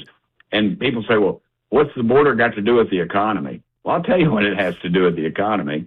I was mayor of Knox County for 8 years. We had a school that had around 200 kids in it. And I believe at one time they had 20 different languages that we had to provide, that you and I as taxpayers. And what happens when those people get sick? They go to the dadgum emergency room. And who picks up that tab? You and I do. What happens when they murder a kid after they've been let out by some gutless judge, or they rape some little girl brutally? Those assholes, excuse me. Hold on. We got to hold on, Congressman. Well, I've had enough of this crime. I've had enough of the Democrats making excuses for these people. And he talked about what's happening in Minnesota, $19 billion.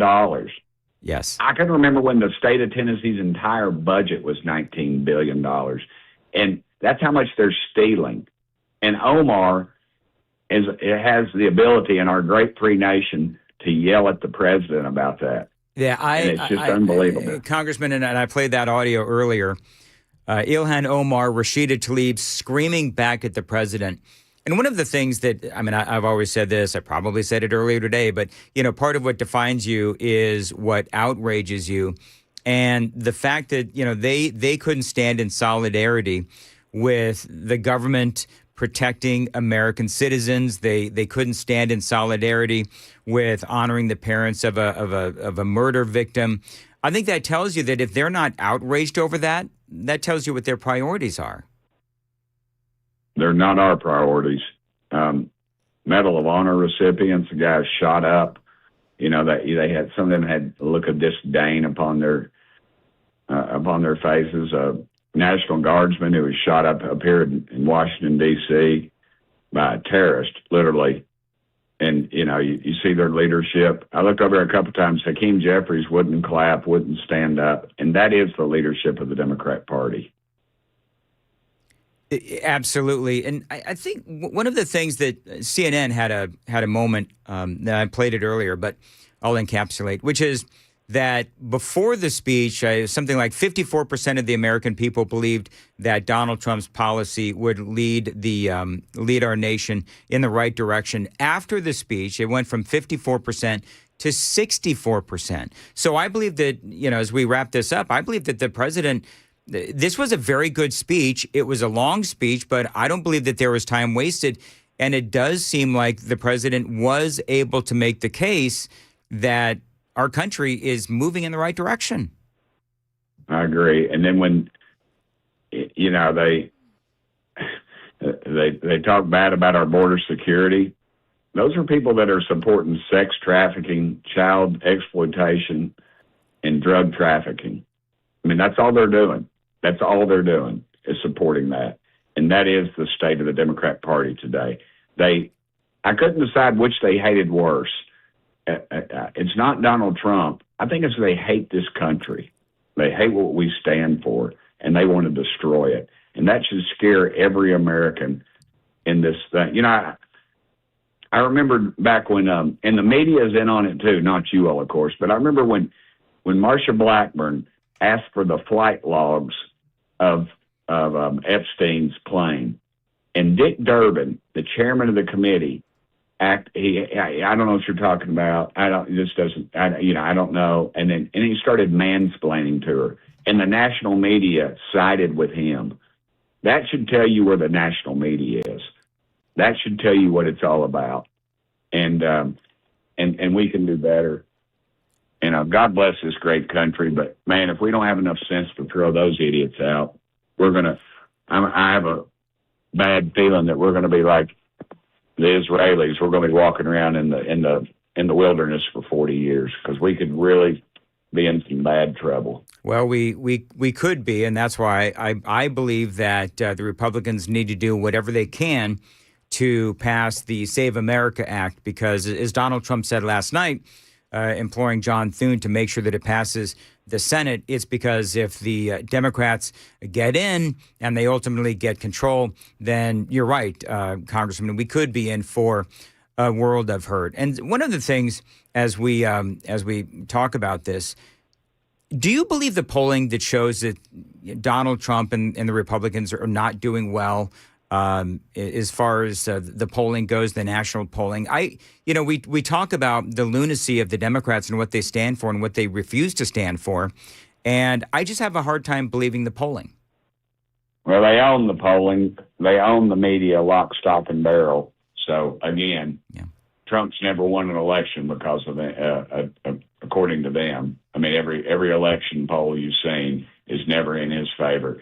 And a lot of our people, I've never been, I don't know about you, but I've never even taken one of those crazy polls. Never. So I don't know who they're calling or what. I remembered when Tennessee was on the verge of passing an income tax, and I remembered Marsha Blackburn and I were talking about it, and they did a poll in Knoxville, Tennessee that showed that they were overwhelmingly in favor of an income tax. And I said, what time did you all call people? And they called people at 11:30 in the morning, and it was in Knoxville's inner city, and they still could only get 60%. And I thought to myself, wait a minute. If you're in the inner city at 11:30 in the morning and you're answering and this was back before cell phones, and if you're answering your dadgum phone, you obviously aren't working. And sure, you don't want to pay any more sales tax. You want to tax somebody else. And that's what an income tax would do. And that was their polling. And that was at the University of Tennessee, and all of them were using as their polling data. That Tennessee, and I when I researched that, I found that was just, it's how they ask the question and who they ask. But granted, we got a lot of work to do. We need to start, and that's something that Trump and I talked about, and that's why he liked a lot of my legislation and things that I was doing, because they, we need to start listening to what he did when he won overwhelmingly across this country, and not what these wishy-washy congressmen ran on, because the Trump agenda is what sells in this country. Tighten the border, strong military, locking up bad guys, stopping all this nonsense with these illegals in here, and stopping the flow of fentanyl. Things like that. Energy independence. That's what sells, not this garbage that Congress keeps putting out, both parties. So, I think people are going to continue to be dissatisfied, and it's going to hurt us that Trump's not on the ballot. It will. Regardless, you hear is negative if you're on the internet. If you talk to the average Tennessean, it's they're in favor of all those things that I mentioned. Right, and a lot of people are across this great nation. Congressman Tim Burchett, thank you very much for joining us here on Nashville's Morning News. Try to take a power nap at some time and today and have some coffee. And again, I appreciate you joining us so early. Thank you, brother. I'll sleep on the airplane. All right. Appreciate y'all. All right, see you later. I've never had a congressman drop an A-bomb, Joan. Oh, wow. Yeah, but if anyone was going to do it, it was him. I'm glad it was him. Yeah. Yeah, you know what? Well, that's what happens when you're really tired. You're passionate about your country. And well, listen, I agree. I agree when Tim Burchett says these people are crazy. I'm telling you. I totally agree. I totally agree with Congressman Tim Burchett. All right, it is 6:55. Is it to my understanding we have a road closure that we need to mention real quick? Yeah, Bradley Parkway westbound off-ramp to 24 westbound. It's a crash. The off-ramp is blocked off this morning. That may cause some delays. Be careful in that area. All right, very good. We've got Brian Wilson coming up at 7:06. And Joan, what is coming up in the newscast at 7? Yeah, we learned the plan for an ICE facility in Lebanon is over. We've got details on that coming up at 7 on Super Talk 99.7 WTN. And I just realized we just mentioned that Congressman Burchett dropped the A-bomb. Nobody heard that, of course, on the radio because we dumped it. But I hope. You hope? I hope no one heard it.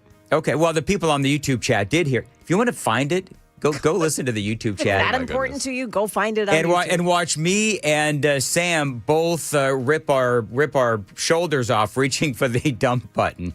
Anyway, it is. But you know what the thing is, Joan? If a sitting congressman drops the A-bomb, do you have to dump it? I guess you probably do.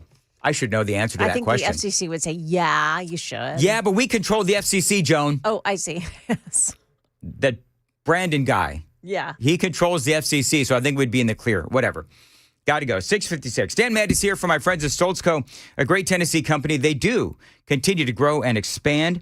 They know that that they build pole barns and that these pole barns can serve as garages, event spaces, equestrian buildings, or even, as we like to say, barn dominiums. You can live in these pole barns, and these days, those barn dominiums, they are new, they are improved. Stoltz Co. is now offering you turnkey options. And that means that they handle the design, the construction, and the amazing finishing touches. You turn the key and you are home at Stoltz Co.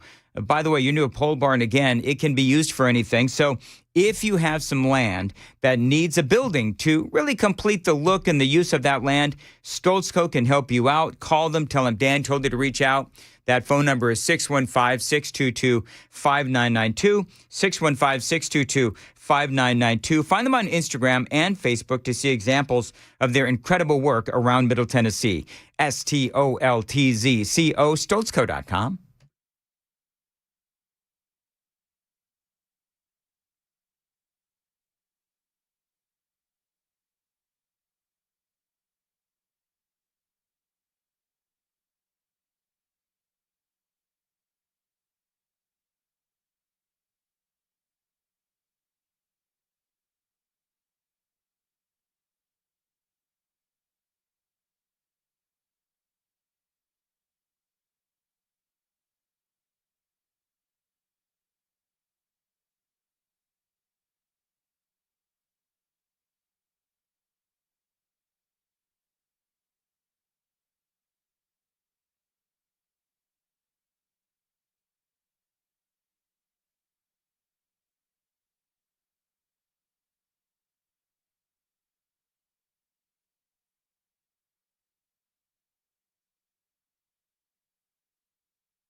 Good morning. I'm Joan Jones with your top stories. The plan to bring an ICE facility to Wilson County is officially over. Senator Marsha Blackburn writing on X last evening, quote, DHS has confirmed the agency will not move forward with a proposed ICE facility in Wilson County. She went on to say, I appreciate Secretary Noem's commitment to finding the best possible location for a new detention center to continue ICE's great work to apprehend, detain, and deport illegal aliens. Again, that ICE facility in Wilson County is not going to come to fruition. President Trump used his State of the Union address last night to celebrate a turnaround for the ages. Those are his words, to call out the 4 Supreme Court justices in the chamber for clipping his wings on tariffs, and also to call out massive fraud at the hands of Somali immigrants. Trump blamed immigrants in Minnesota for corruption. Where members of the Somali community have pillaged an estimated $19 billion from the American taxpayer. Saying Vice President Vance will lead a new war on fraud, also focusing on securing the border and stopping the flow of drugs into the U.S. We're not going back. ABC's Lionel Moise reporting there. Now, Dan is going to have more on the viral moments from last night's speech all throughout the morning. Keep it right here. The arrest of an Alabama man should serve as another warning to parents of kids who play online games. Here's ABC's Jim Ryan. In October, police in Lafourche Parish, Louisiana, learned of a teenager who had met 24-year-old Landon Westfall while playing Roblox. The two later started video calling, and investigators say the girl sent explicit photos of herself to Westfall, who was in Athens, Alabama, nearly 500 miles away. Police say Westfall later made threats and encouraged the teen to take her own life. She did not. Now Westfall is in custody, facing nearly 300 separate charges. Jim Ryan, ABC News. Market numbers brought to you by Beacon Capital Management, online at beaconcm.com. Stock futures are pointing up this morning with the Dow futures up 159. That's the latest news. We've got traffic and weather ahead. I'm Joan Jones, WTN News.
Got a closure. It's on Briley Parkway, the westbound off-ramp to westbound I-24. The off-ramp is blocked off because of a crash there. Also, Mount Juliet, I-40 eastbound at Mount Juliet Road, there's a vehicle on fire. It is reportedly obstructing the roadway. Careful there. Also out the Nashville Zoo, Nolensville Pike at McNally Drive. That's the scene of a crash. And keep in mind that westbound 24, Waldron to Old Hickory Boulevard, there's going to be just one lane available in that spot this morning from 11 a.m. till 5 a.m. while crews continue to work on the roadway. Traffic every 10 minutes every morning on Super Talk 99.7 WTN.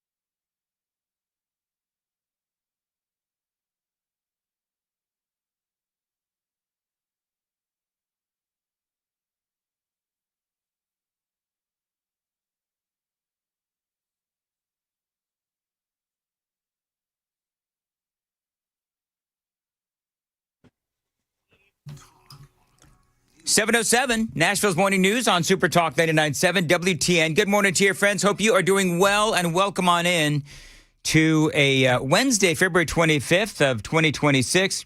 And we've got a lot to talk about. By the way, Nashville's Morning News, powered by Tennessee National Golf and Waterfront Community. Brian Wilson, of course, Wednesdays with Wilson. Brian joins us. And Brian, I got a number of things that I want to talk about with you, of course. You've watched and covered a lot of State of the Union addresses in your time. Obviously, everybody knows your journalistic chops. I was trying to figure that out last night. I know that I did, in 31 years, I probably was in the chamber maybe 25 of those, or they're covering it on the Hill for about 25 of them. So I've got quite a few under my belt. And where would you, and what I said to Congressman Tim Burchett was, and I didn't watch the whole thing. I was way tired and I fell asleep, but it didn't feel like the speech lost a lot of steam the further that it went. There wasn't a moment where you're like, okay, we're done. I thought it was a pretty good speech. It was patriotic. It had moments of inspiration. But Donald Trump is brilliant at one thing, and that is pointing out those issues where the Democrats take a position that is contrary to the position held by most Americans. And I'm going to give you right off the bat here what I thought was the highlight of the speech, where he's talking about how you need to make a decision, Democrats. Do you support Americans or do you support illegal aliens? Listen to this clip. One of the great things about the State of the Union is how it gives Americans the chance to see clearly what their representatives really believe. So tonight I'm inviting every legislator to join with my administration in reaffirming a fundamental principle. If you agree with this statement, then stand up and show your support. The first duty of the American government is to protect American citizens, not illegal aliens. And that standing ovation went for well over 2 minutes. Yes, it did. I've edited it for time because I wanted to get some more in here. But he then turned it right on the Democrats in a big way. Here we go. Isn't that a shame? You should be ashamed of yourself not standing up. You should be ashamed of yourself. That is why I'm also asking you to end deadly sanctuary cities that protect the criminals and enact serious penalties for public officials who block the removal of criminal aliens. In many cases, drug lords, murderers all over our country, they're blocking the removal of these people out of our country, and you should be ashamed of yourself. Love it.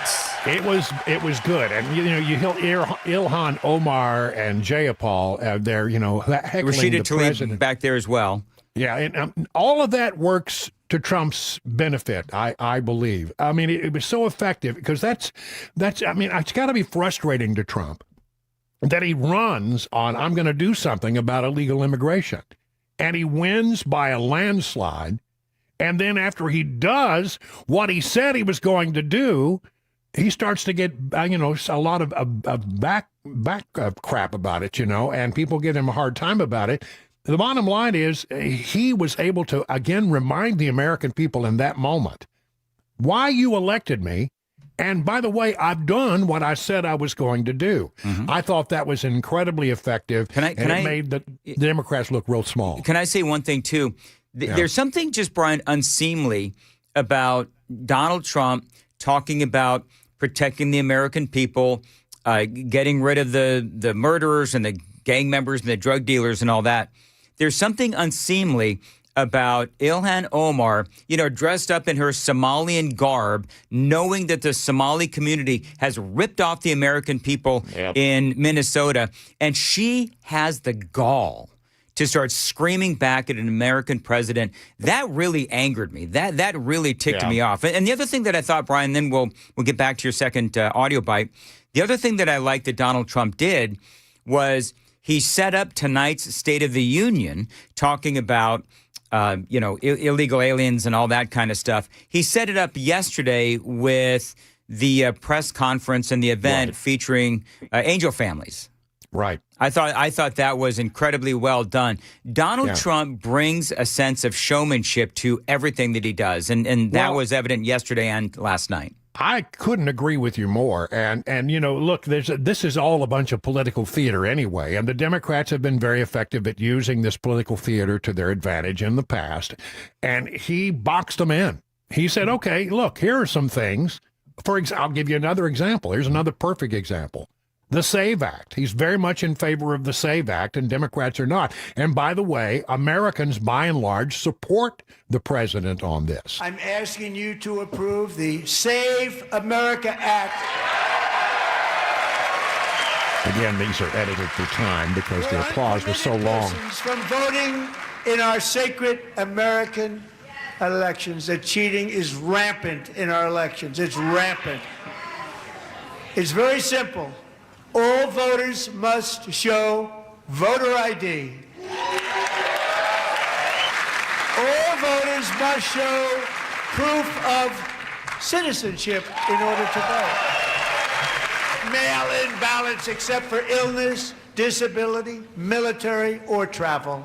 Both Republicans and Democrats overwhelmingly agree on the policy that we just enunciated, and Congress should unite and enact this common sense, country-saving legislation right now, and it should be before anything else happens. I mean, that's pretty effective stuff. Yep. And then he just gets after them. And the reason they don't want to do it, why would anybody not want voter ID? One reason, because they want to cheat. There's only one reason. They make up all excuses. They say it's racist. They come up with things you almost say, what imagination they have. They want to cheat. They have cheated, and their policy is so bad that the only way they can get elected is to cheat. And we're going to stop it. We have to stop it, John. I mean, when 89% of Americans are on board with something and you sit in your chair and don't move when it's mentioned, that reminds people of why you elected Donald Trump. Right. Brian, you're absolutely right. And I don't know if you saw what happened, just repulsive. In the beginning of when President Trump was coming in, Al Green has that sign that we're going to talk about coming up next. It is coming up on 7:15 on Nashville's Morning News on Super Talk 99.7 WTN. Brian Wilson is joining us. Time to check the roads on WTN.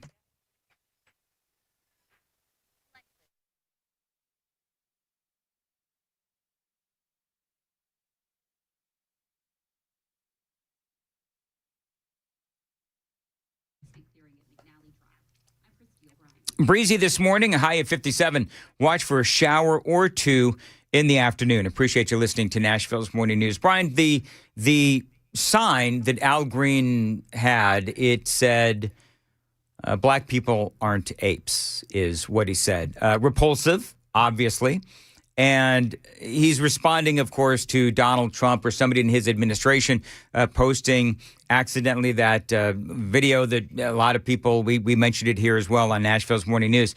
But I would think that at some point, Hakeem Jeffries would be able to get his side of the aisle under control. He's got Al Green doing that crap, escorted from the chambers. You've got Ilhan Omar, Rashida Tlaib yelling at the president. According to The Hill, Brian, I did an interview on this yesterday. This is exactly the type of thing that Hakeem Jeffries was working feverishly behind the scenes to prevent.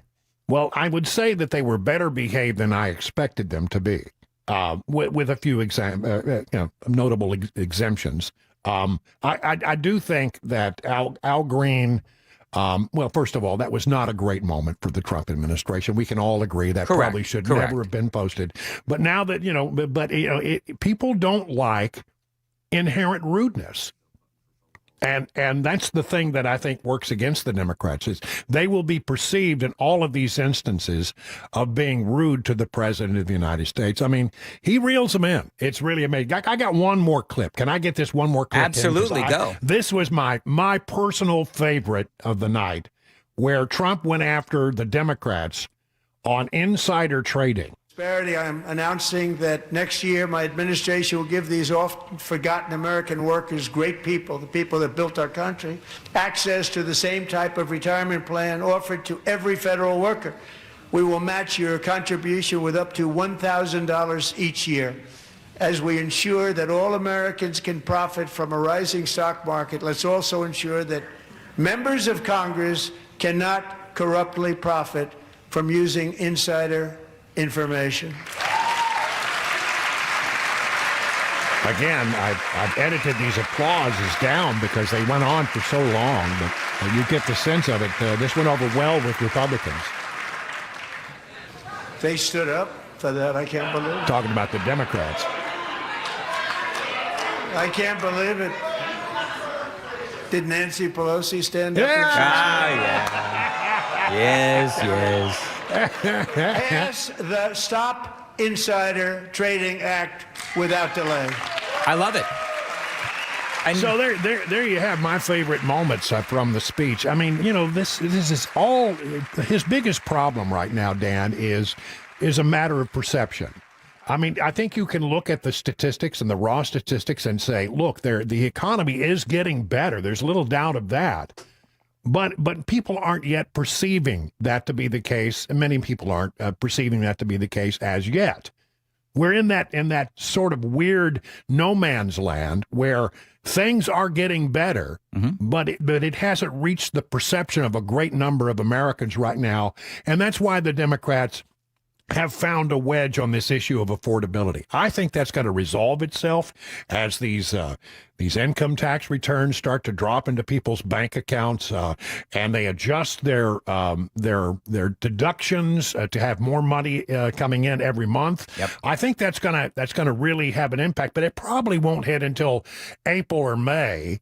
But clearly by the middle of the year, we should see everything else sort of fall into line with this economy where the perception catches up with the reality of the fact that the economy is getting stronger. Can I play, Brian? You're absolutely right. I'm going to play one of my favorite moments. This was President Trump when he was talking about transgender procedures and surgeries for minors. But surely we can all agree no state can be allowed to rip children from their parents' arms and transition them to a new gender against the parents' will. Who would believe that we're even talking about this? We must ban it, and we must ban it immediately.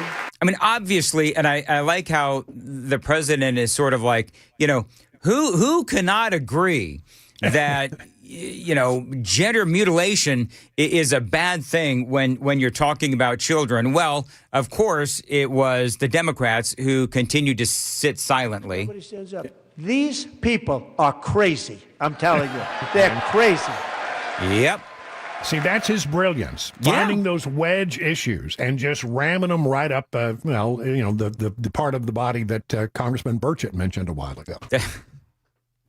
That's exactly right. By the way, Brian, just so you know, we're in here trying to figure out, for people that are just joining us, Congressman Burchett actually dropped the a-hole bomb on the air, and well, apparently, Brian, we thought that it was dumped, but apparently it wasn't. So, well, those things slip through. I mean, I hear the unredacted version of this program coming down my line, as many people who listen on the stream also hear the unredacted version of the show.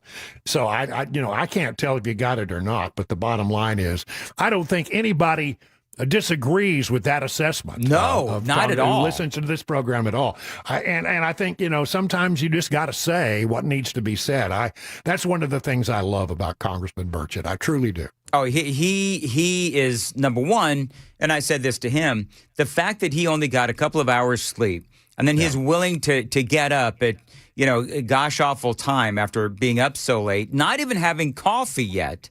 And he got up to, speak to Nashville's Morning News.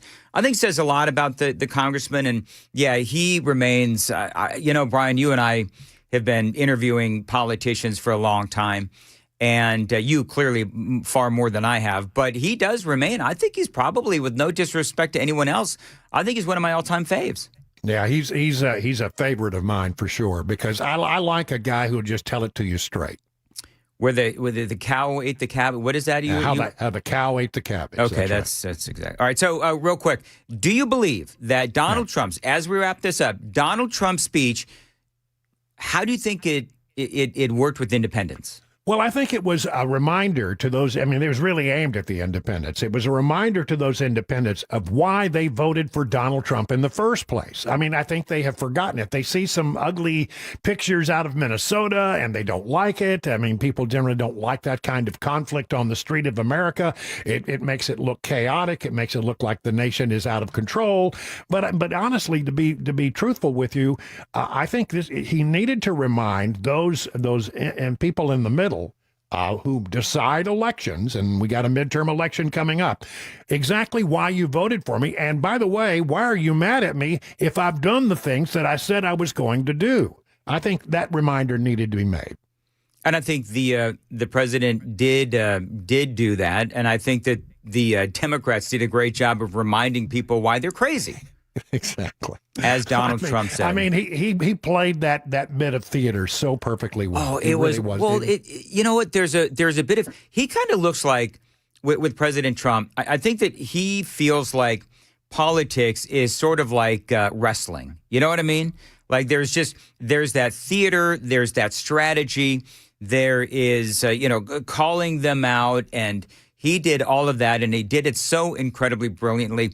Anybody on the left who says that Donald Trump is not as cunning or not as, sharp-minded as he used to be, all you have to do is look at what happened last night. Now, from a strategic standpoint. It was a good speech for him, all told. I think it really works well for him. Well, I don't know if you saw this, Brian. I'll play the audio bite again coming up when I have Matthew Hurd on. But CNN actually had a poll before the speech. 54% of the American people polled said that they felt that Trump's policies would lead America into a better direction. After the speech, that number skyrocketed to 64%. Yeah, the other thing that I will say is once these clips continue to go viral, I think that number is going to go even higher. I think you're right, because a lot of people won't pay attention to the actual speech. They went out and they, got on Netflix and watched a movie or something. They don't care about that kind of stuff, but they will pick it up.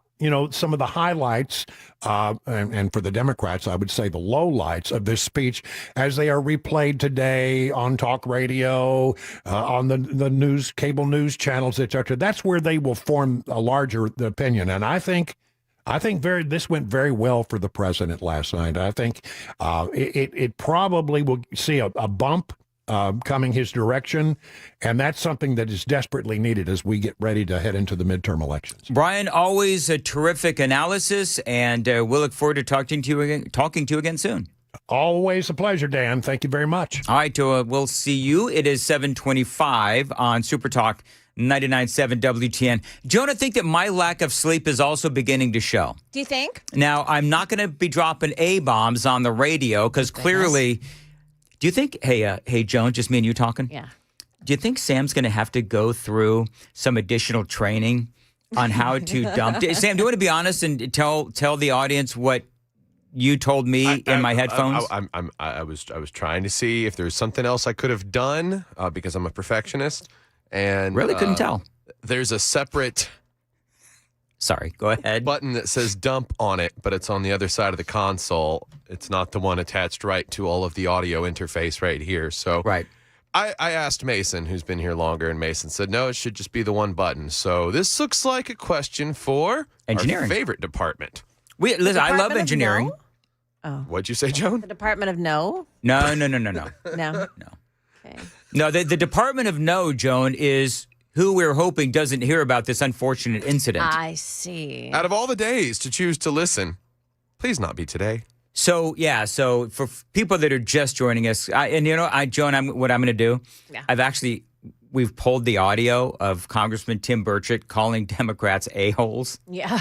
And we're going to put it on a loop. A loop. Yeah. That's what we're going to do. Now, I'm obviously going to bleep the ASS, but and Sam, I believe, I can be a prognosticator sometimes, Joan. My prognostication is Sam is going to get some additional training on how to dump things. What's weird, though, Sam, I don't understand this, is you have dumped things before. Yeah. successfully. I held the button this time. Okay. Just to be double safe. Sometimes, though, when you hold the button down, it negates. Like it instead of the action being what you think it is, it negates that action. I'm sorry. Could you say that word again? Negates? Negates? Negates. You know what negates Have you means? never heard the word negate? I've never heard that pronunciation of it. Negates. She's pronouncing it correctly. Negative, negates, whatever. 727. Oh, my gosh. Joan, just ignore him, Joan. I'm trying. You know what? You know what he's trying to do? He's trying to distract from the fact that he didn't dump the A-bomb by Tim Burchett. Yeah. That's what he's trying. Let me obfuscate. All right. Oh, he's heard of obfuscate, but not negate. Okay. All right, very good. We are running so late, and we've got Matthew Hurt coming up next. So, Joan, what's coming up in the news? A small plane crashes in a local neighborhood. We'll bring you the latest there coming up at 7:30 on Super Talk 99.7 WTN. All right, Joan, thank you. 727, the Wellness Institute of Nashville. Let me give you a website, paintisbad.com. This is a great company. If you are suffering from chronic back and neck pain, maybe sciatica, slipped or bulging spinal discs, herniated discs, spinal stenosis, numbness or weakness in the arms and legs, fingers and toes, well, that can all go away. That can be a memory of yesteryear when you call my friends at the Wellness Institute of Nashville, 615-246-5009. They right now are offering you 47% off a spinal decompression therapy because they want to help you feel better fast. 615-246-5009. 47% off when you call the Wellness Institute of Nashville and you mention my name. That is their special going on right now for non-surgical spinal decompression. You tell them Dan Mandis told you to reach out. They've also got, by the way, a brand new piece of equipment. It is called the Hydro Wave. Experience in other aspects of their therapy and their treatments. You can experience robotic lasers, anti-gravity machines, cryo machines, stem cell stimulation machines, all right there at the Wellness Institute of Nashville, painisbad.com. 47% off, 615-246-5009. Don't forget that website, painisbad.com.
Good morning. I'm Joan Jones with your top stories. Decorum was not always on display last night in the House of Representatives chamber for the president's first State of the Union speech of his second term. One Democrat escorted out. Others shouted at the president from their seats, including Minnesota Congresswoman Ilhan Omar, who yelled, "You are a murderer and a liar." President Trump drew the longest applause line, though, for this. So tonight I'm inviting every legislator to join with my administration in reaffirming a fundamental principle. If you agree with this statement, then stand up and show your support. The first duty of the American government is to protect American citizens, not illegal aliens. Ilhan Omar and the rest of the Democrats stayed seated through that applause. We've got more on that last night's speech with Dan later on this morning. A small plane made a crash in Williamson County yesterday. Channel 4's Jordan Jane tells us that it came down in a wooded area of McKee-Padilla Road before noontime yesterday. Reality sets in for neighbors after a plane was forced to make an emergency landing Tuesday morning. I don't think I've ever seen a plane crash with my own eyes in person, so this is pretty crazy to see. It's like something out of The Hatchet. The Williamson County Sheriff's Office says it was coming from Murfreesboro when it went down. Despite damage to the plane, the pilot was not hurt, nor were any homes damaged, which many consider to be a miracle. Flying can be dangerous. Yeah, the FAA is investigating here. It could take 6 weeks to find out what went wrong. That is the latest news, traffic, and weather next. I'm Joan Jones, WTN News.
Got a fire this morning on eastbound 40. It's in Mount Juliet. It's 40 eastbound at Mount Juliet Road. It's a pickup truck that's on fire there. West End Avenue at Vanderbilt. Got an accident right at 21st Avenue. And got to watch it this morning. They're going to be paving on 24 westbound lanes, Waldron to OHB. It's from 11 a.m. through 5 p.m.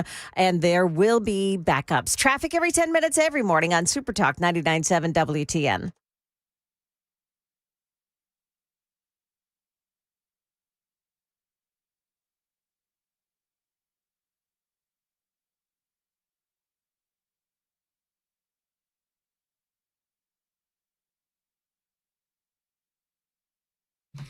$7:38, Super Talk 99.7 WTN. And welcome on into Nashville's Morning News, powered by Tennessee National Golf and Waterfront Community.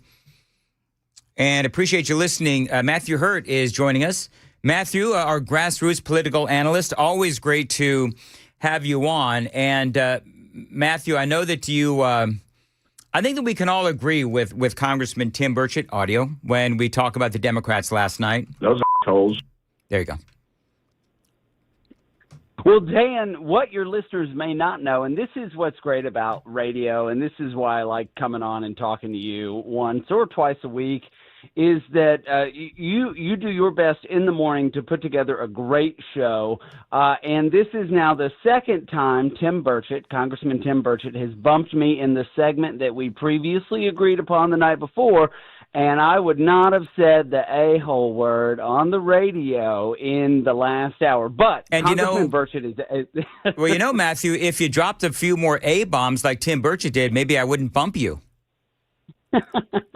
Well, but Congressman Burchett is right, and I've known Tim since he was in the state senate in Nashville, back when I was at Middle Tennessee State University, and he has always been the good old boy from West Knoxville, and he tells it like it is, and the guy is a public servant through and through, and to have the ear of the president and be able to talk to him about these important issues, that is something that goes beyond seniority in the House. And I know Tim made the joke that he was 435th most senior member of the House of Representatives, but that is something that is very important when it comes to the real world problems that people are facing. Well, and I think that is what President Trump spoke to at the State of the Union last night. So, and I know that I'm being unfair to the people who literally are just tuning in. So earlier we had Congressman Tim Burchett on, and he was talking about his frustration with the Democrats as they were essentially heckling Donald Trump last night during the State of the Union, and he called the Democrats those assholes. That's what he said. And apparently, I can't tell if we dropped it, we dumped it, or we didn't, because people are telling us different things. But from what I can tell, it did not get dumped. But my favorite, though, part of that whole thing, Matthew Hurt, was when he realized what he did, and he said, "Excuse me."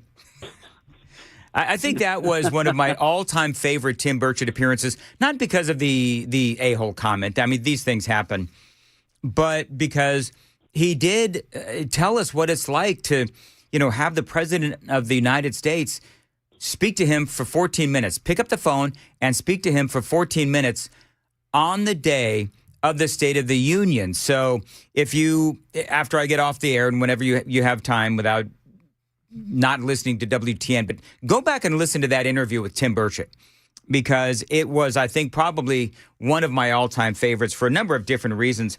But let's focus on the speech last night. I do believe that Tim Burchett was actually right when he was describing the Democrats as a-holes, because look what the Democrats, Matthew, would not stand for. They would not stand for the least of which, the men's Olympic hockey team, men's, and the gold medal. They wouldn't stand for the families of people who have been killed because of the soft on crime policies of the Democrats.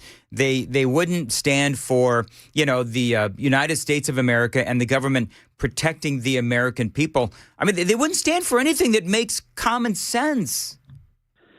Well, Dan, this is actually a master class in theatrics and presentation by President Trump and his team. Anyone who watched this State of the Union has probably watched another.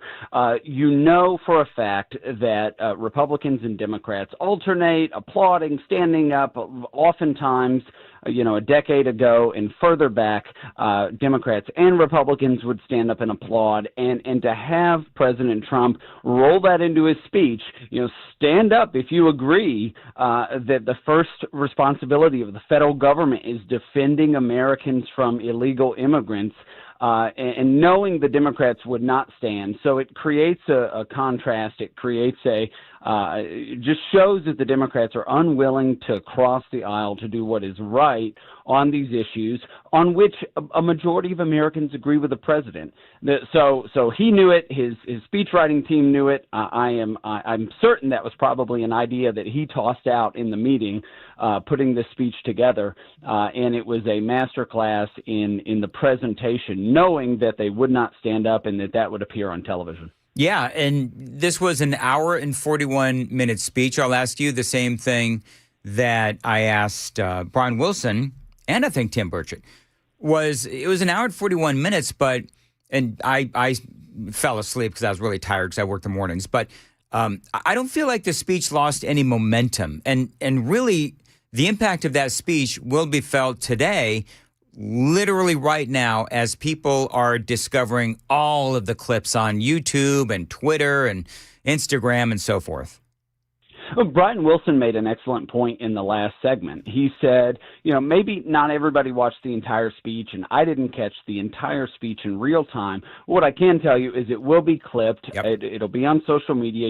For a fact the White House will push it out on Instagram and other platforms. And then talking heads like me on a program like this or on television or anywhere else will come on and talk about clips and segments, and it will permeate the national discourse beyond the folks who stayed up for an hour and 41 minutes. Now, President Trump, most of the time he makes a speech, it is about 90 minutes in length. I've seen him speak at Republican National Committee meetings, and you pretty much know for a fact that it's going about 90 minutes. So this went just a little bit longer than that. It is, I think, his longest State of the Union speech, but it was full of policy wins, opportunities, nodding to the midterms on the issues that Republicans can run on. This was a really good speech by the president. I think so too, and I think you are spot on when you talk about the theatrics. And one of the things that I mentioned in the previous interview, you may have heard it, but when the president really set the Democrats up the day before when he hosted the Angel families at the White House. And so, that also was an incredible moment for the president. A number of different things that happened, and I covered this yesterday, but one of them was the cop who arrested the killer of Laken Riley in New York, and New York just let him go. And then ultimately he killed Laken Riley. I mean, those are stories that I believe really do matter. And those are stories that do need to be told, because with each and every one of those stories, it's an indication as to how the Democrats' policies lead to things like death and ruin. I mean, coming up, I'm going to talk about Abigail Spanberger. I know that you know who she is, the current now governor of Virginia, and what she said that is absolutely ridiculous as it relates to Virginia and America being more affordable thanks to the Democrats. We're going to talk about that. Matthew Hurt joining us, 7:45. Time to check the roads on WTN.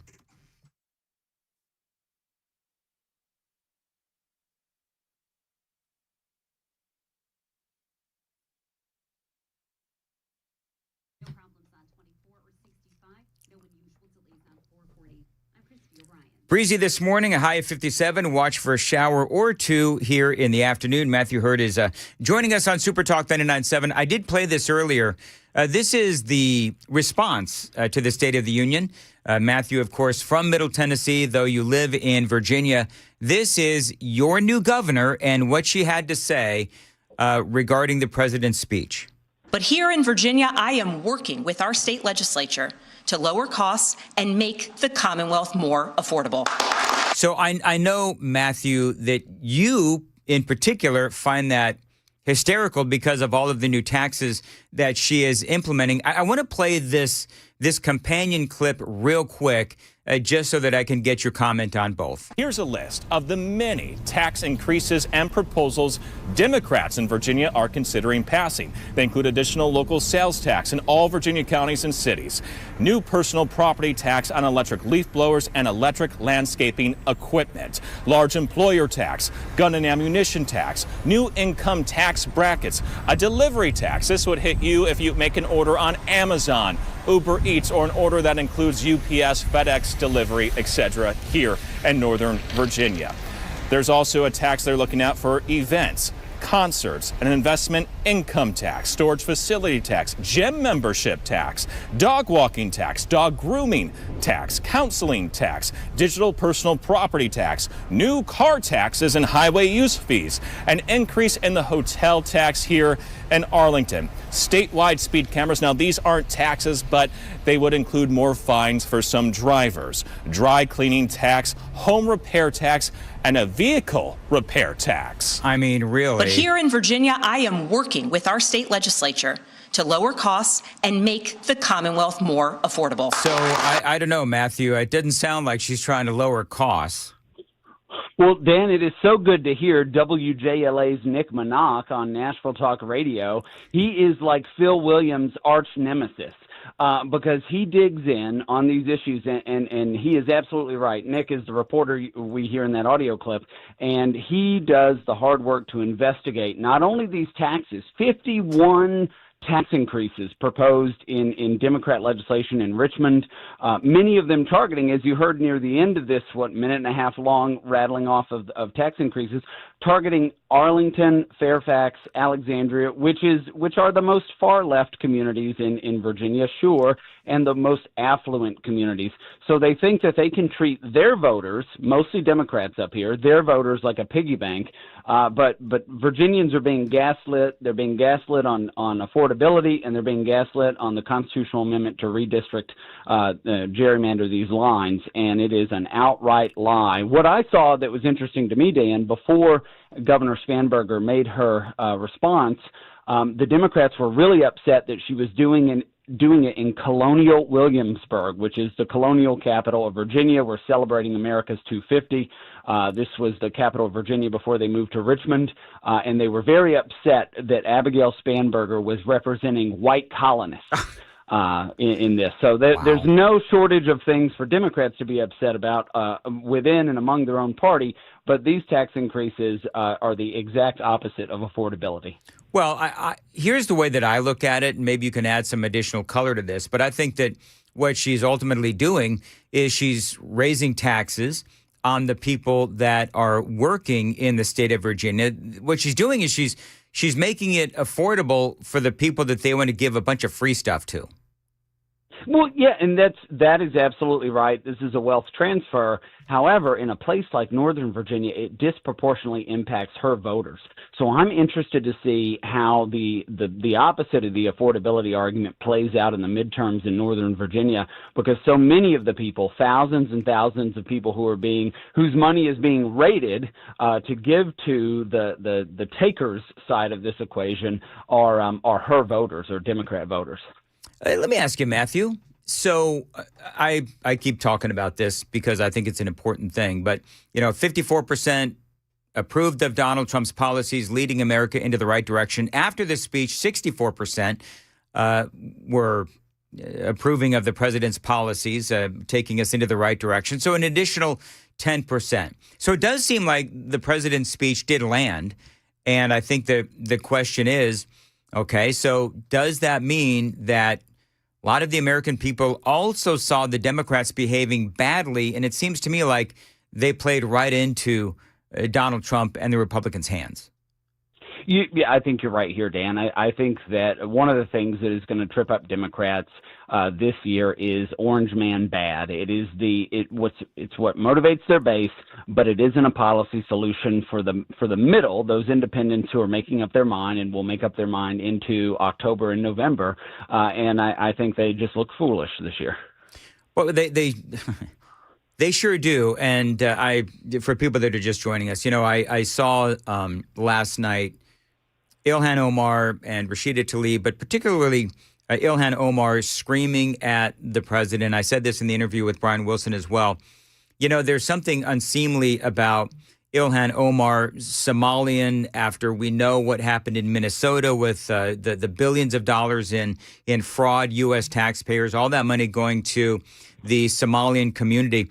And she wouldn't even stand for, the government wanting to protect Americans. She wouldn't, again, stand for victims' families that were killed by criminals out on the streets because of the Democrats' soft on crime policies. There's just something unseemly about that.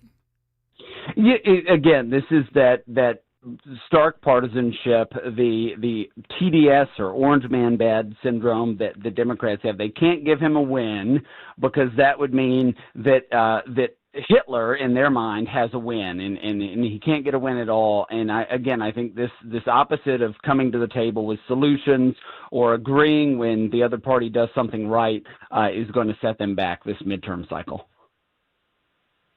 All right, Matthew, is there anything else we have not talked about that we should?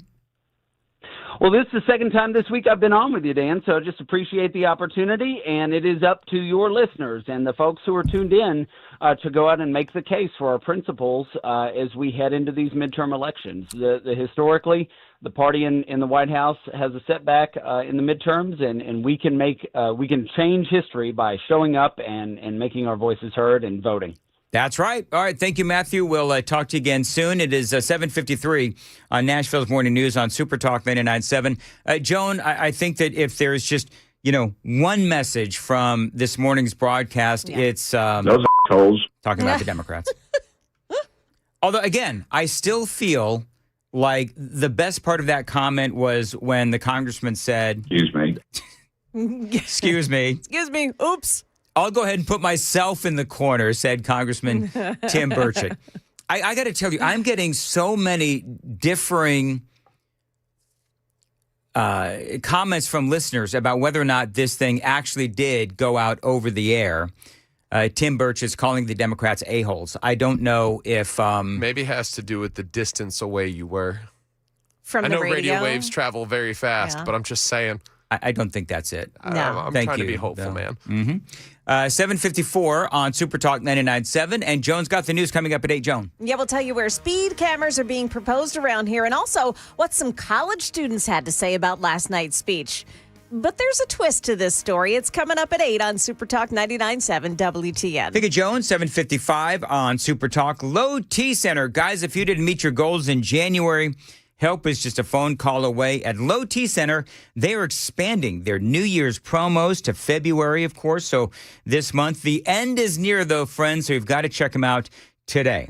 Now, you can book a free testosterone test and pick up discounted peptides and GLP-1 while you're there at the Low T Center. Now, if you've been feeling exhausted, maybe you've lost your drive, book a free testosterone test at Synergenex and Low T Center. No risks, no commitment, and you're just going to get answers. So if you need testosterone replacement therapy, don't pay hundreds of dollars out of pocket for a franchise or settle for a low-dose TRT from your doctor just for insurance coverage. No, Synergenex and Low T Center do take most insurance plans and customize each dose of TRT for maximum and safe results. Go to Synergenex.com or LowTCenter.com to book your free test today.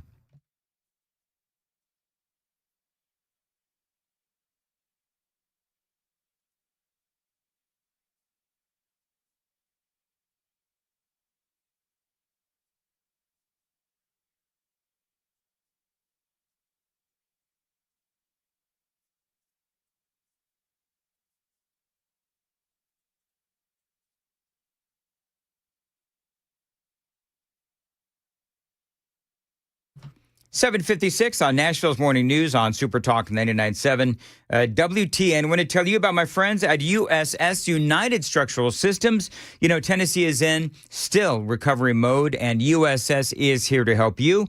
We've got flooded homes, weakened infrastructure as well.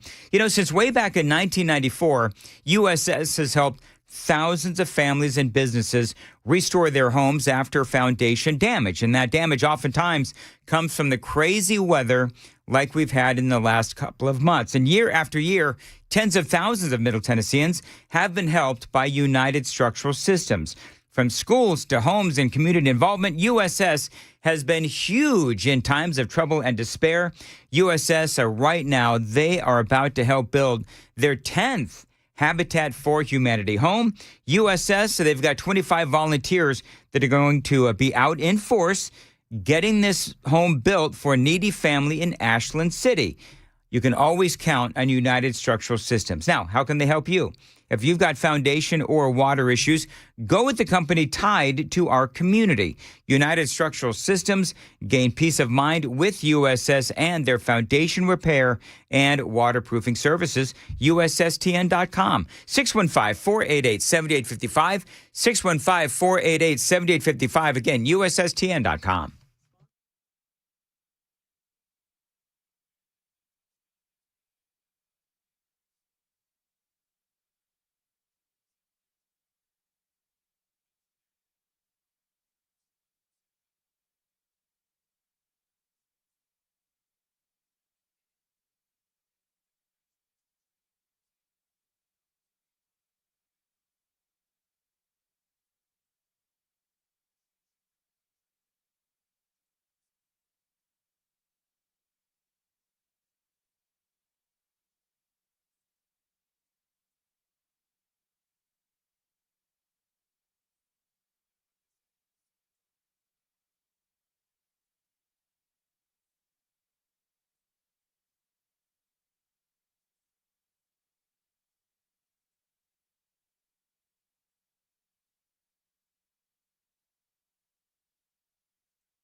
Good morning. I'm Joan Jones with your top stories. NDOT is considering a plan to add speed cameras to school zones in Nashville. News 2's Caitlin Quinsbury says one plan would have the cameras being used during drop-offs and pickups. NDOT says if Metro Council approved, Nashville's pilot program would start with 15 speed cameras in high-injury school zones, citing New York City as an example of the camera's effectiveness.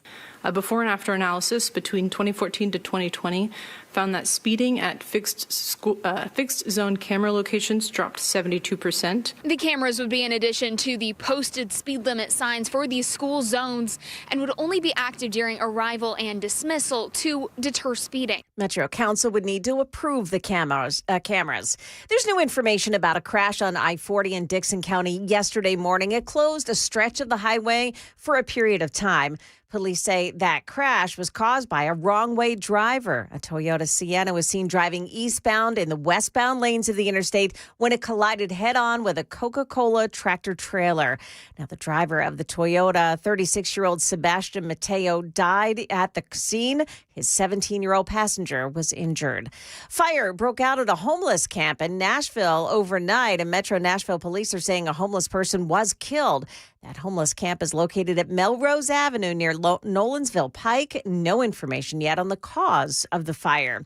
President Trump doubling down on tariffs and immigration last night in his State of the Union speech, and he invited some notable folks. Last week, the Supreme Court upended a key part of Trump's economic agenda when it ruled most of his tariffs unconstitutional.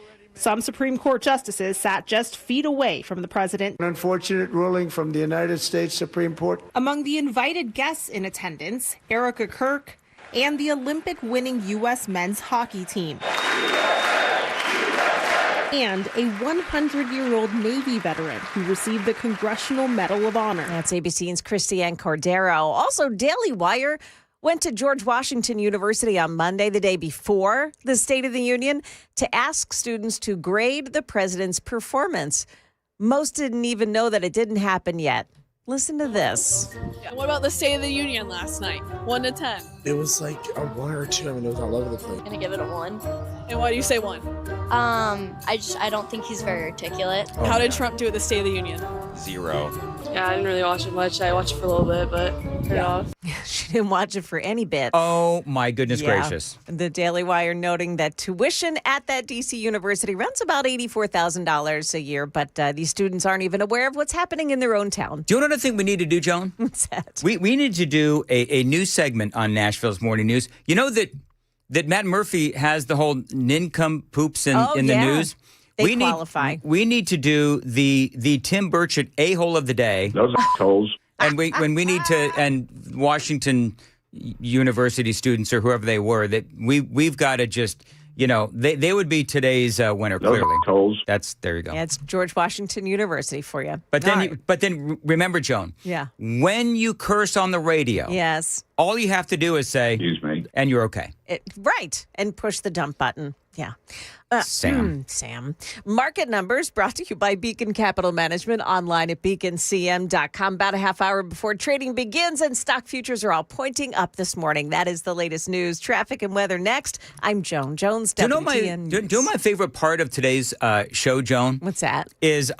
Remember last night when we all watched the State of the Union, when Senator Mark Kelly started just slouching down in his chair as the speech went. That's what Sam is doing today after he apparently let a sitting congressman say those assholes on the radio. I mean, at least make it hard. All right. See, now Sam is getting feisty and he's fighting back with the sound bites. Oh, yeah. Yeah. By the way, you know what I said after I said that, Sam, that you conveniently didn't add in the sound bite was? Excuse me. That's what I said. Moving right along. That whole college thing, where was that? University of what? George Washington University. Like unbelievable. A famed university in Washington, D.C. Yeah. All right.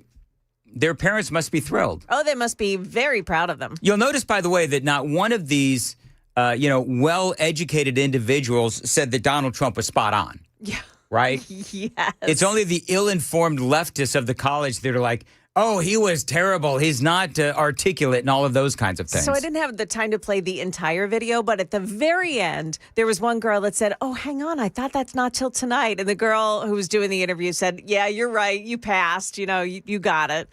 Can you send me that and we can have some fun with it? Oh, absolutely. Okay, we'll play. Is there any curse words in it? Because I think we've had our fill of curse words today. I think there's no curse words. Finally, all right. So nothing left for Sam to do. We'll play that coming up as soon as I do my commercial and stuff. We'll play the whole thing. Okay. Because that sounds pretty darn fun. Yeah.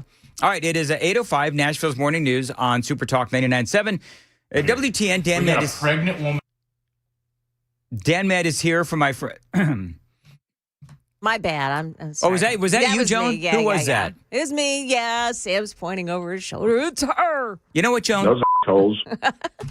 The show's not over yet. You can win the Tim Burchett A-Hole Award of the Day if you're not careful. 8:06 on Nashville's Morning News. Many of us simply not where we need to be as far as our weight goes. Well, you know, we can eat right, we can exercise, but the reality is that sometimes we do need a little help. And my friends at Contours in Cool Springs, they are here to help both women and men lose body fat and a whole lot more. Now, their ultra slim body contouring does guarantee you will lose a couple of inches across the middle, or that first treatment is free. It is non-invasive. It doesn't hurt, doesn't damage you, of course. And the results are instant. I've gone through the process. Matt Murphy has as well. And it really does work. It's all about red light technology, this red light therapy. These days, it is all the rage, whether we're talking about for weight loss, also for facials as well. They do incredible work there at Contours in Cool Springs. Call them, tell them Dan Mandis told you to reach out, 615-236-9960, 615-236-9960. Find them online anytime. It is ContoursLLC.com. That is ContoursLLC.com. Contours, all you've got to lose is inches.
Got to watch it in Goodlettsville on 65 South at Rivergate Parkway. That's where a crash takes out the left lane.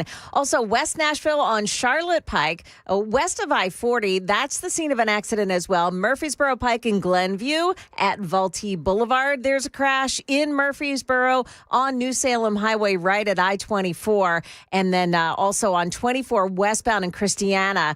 Before the Epps Mill Road exit, that's number 89, got a stalled out car that's sticking out in the left lane. Traffic every 10 minutes every morning on Super Talk 99.7 WTN.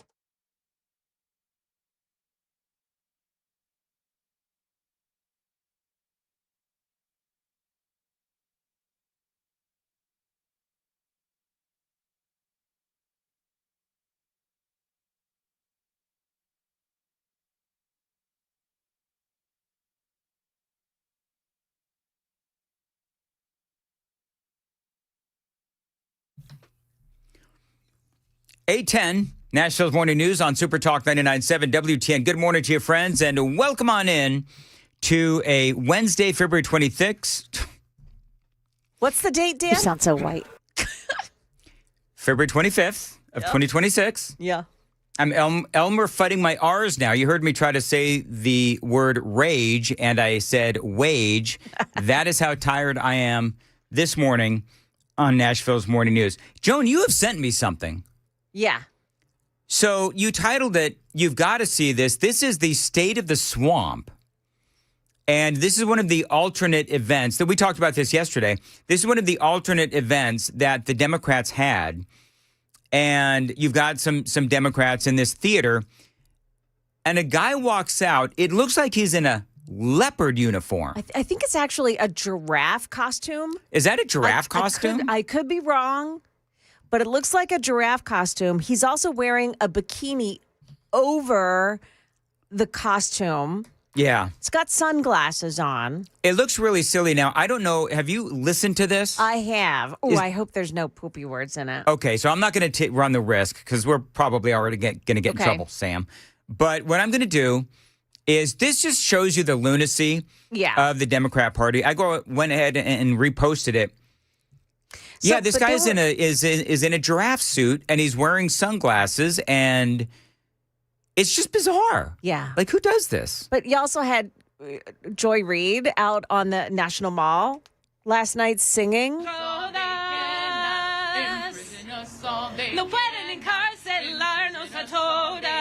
What is the lyric there? Imprison us all they cannot. Imprison us all they cannot. Okay. Yeah.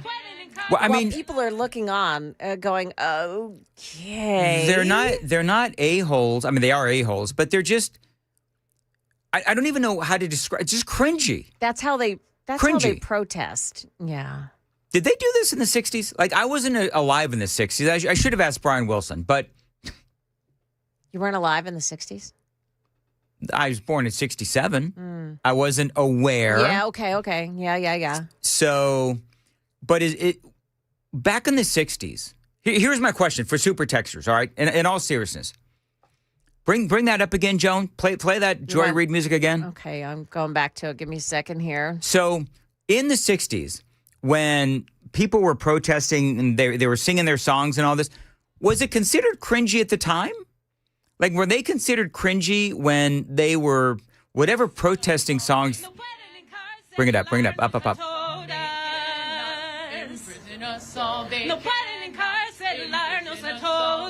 All right, so in the 60s, when they were doing whatever protest songs they were doing in the 60s, was it that cringy then? Or is it just really bad now? Like, they just don't know what they're doing? That is so bad. Yeah. Man alive. So super texters who are of a certain age, we appreciate your wisdom and your perspective. Was it considered cringy back in the 60s when the Democrats were doing this? Now, we, very quickly, we were playing audio, just a shortened audio, of students at George Washington University who, the day before Donald Trump's State of the Union address, they were asked what they thought about Trump's State of the Union address, meaning they're answering these questions, not even hearing the president's speech, which he had not actually given yet. I'm setting that up correctly, right, Joan? Yes. Yep, you got it. And let's listen to some of this. Is it not working? You have it. Oh, you want me to play it? Yes, I want you. Sam, you were having a really bad day because I said to Sam, Jones got this, right? And you said, yeah, she's got it. So that's what she told me. Well, I sent it to your email. So. Do you have it, Joan? Yeah, I do. Here okay, we go. very good. Ready? Yes. Trump's State of the Union didn't go so well. The only problem? It's tomorrow. Rate Trump's State of the Union speech 1 out of 10. 1's the worst, 10's the best. Negatives. And why?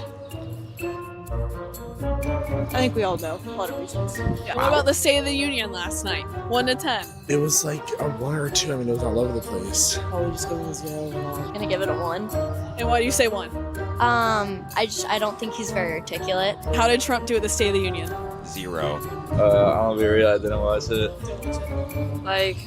Yeah, I didn't really watch it much. I watched it for a little bit, but turned off. The State of the Union last night. How was that 1 to 10? I didn't know it was last night. I thought it was tomorrow. No, you're good. You passed the test. Good job.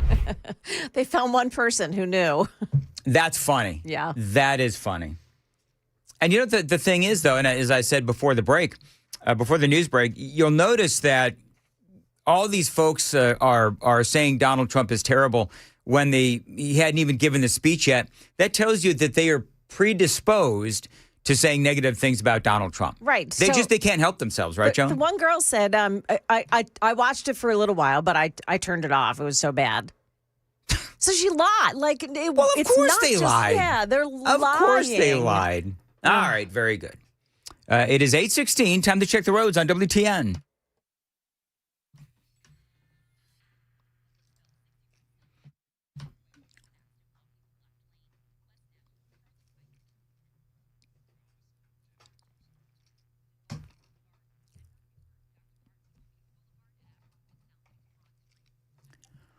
As far as weather goes, breezy this morning, a high of 57. Watch for a shower or two in the afternoon. Appreciate you listening to Nashville's Morning News. Super Talk 99.7 WTN. Donald Trump, by the way, last night, he spoke about the Delilah Law. Many, if not most, illegal aliens do not speak English and cannot read even the most basic road signs as to direction, speed, danger, or location. That's why tonight I'm calling on Congress to pass what we will call the Delilah Law, barring any state from granting commercial driver's licenses to illegal aliens. Love it. I mean, you know, one of the things that I liked about Donald Trump's speech was that, would you agree with this, Joan? It wasn't full of just sort of philosophical platitudes. There were very specific things that would answer our very specific problems that we're facing here in America. Case in point, the Delilah Law. Yeah. So the Delilah Law, it's about ensuring that people who are illegal, some of these folks are dumb in their own language and in their own culture. They can't read in their own culture. Then they come here and they go to places like, California and other places. They get driver's licenses. They get commercial driver's licenses. And Chris Hand has done a great job of documenting. He's got a guest that he has on occasionally talking about the problems with these illegal aliens, these illiterate illegal aliens, getting commercial driver's licenses and getting behind the wheel of an 18-wheeler. And that law is named after that little girl. Did you see her? Yes. Oh, my gosh. Life forever changed because of an illegal behind the wheel of an 18-wheeler. That little girl is so beautiful. And, President Trump called on her father, lifted her up and, held her. The Dems all stayed in their seats. They stayed in their seats while this little girl, and you could tell that there's an effect to what happened to her because she waved and it was, it was an odd wave. So obviously there's something wrong with her now. And she'll live a life that way, and her parents will have to care for her for the rest of her life because of this driver, and those Democrats stayed in their seats. Here's the thing. I mean, I always say this. Maybe I don't say it enough, Joan. Democrat policies lead to death and destruction. Yeah, they do. I mean, Somebody please tell me where I'm wrong. And then they won't even acknowledge a little girl whose life has effectively been destroyed because of their policies. Yeah. It's unbelievable. Let me recap just real quickly some of my favorite moments from last night's State of the Union. By the way, Sam and Joan, I want you to give Donald Trump, you know what, I should have done we did it on the Daily Dan poll. So go to YouTube, take the Daily Dan poll. What grade do you give Donald Trump on his speech last night? Sam and Joan, I don't know if we actually have done our own grades. Oh. What is that? Oh, I'm sorry. That was the bus that was backed up over me. I was trying to get to the YouTube poll. Anyway. He's been waiting to play that for an hour. He sure has, hasn't he? 78% say they give it an A. Okay. Oh. Sorry. Gosh. Nice, Joe. Yeah, it's great timing because I was going to say only 2% give it a D. All right. Very good. President Trump talking about the story that captivated the nation, the Somali pirates in Minnesota. There's been no more stunning example than Minnesota, where members of the Somali community have pillaged an estimated $19 billion from the American taxpayer. Oh, we have all the information. And in actuality, the number is much higher than that. And California, Massachusetts, Maine, and many other states are even worse. Yep. This is the kind of corruption that shreds the fabric of a nation, and we are working on it like you wouldn't believe. So tonight, although started 4 months ago, I am officially announcing the war on fraud to be led by our great Vice President J.D. Vance. You know what the great thing about that moment was? The camera was going to Ilhan Omar. And she kind of, Joan, she looked a little bit like Nancy Pelosi sucking on a lemon face. Oh, yeah. Is what she looked like.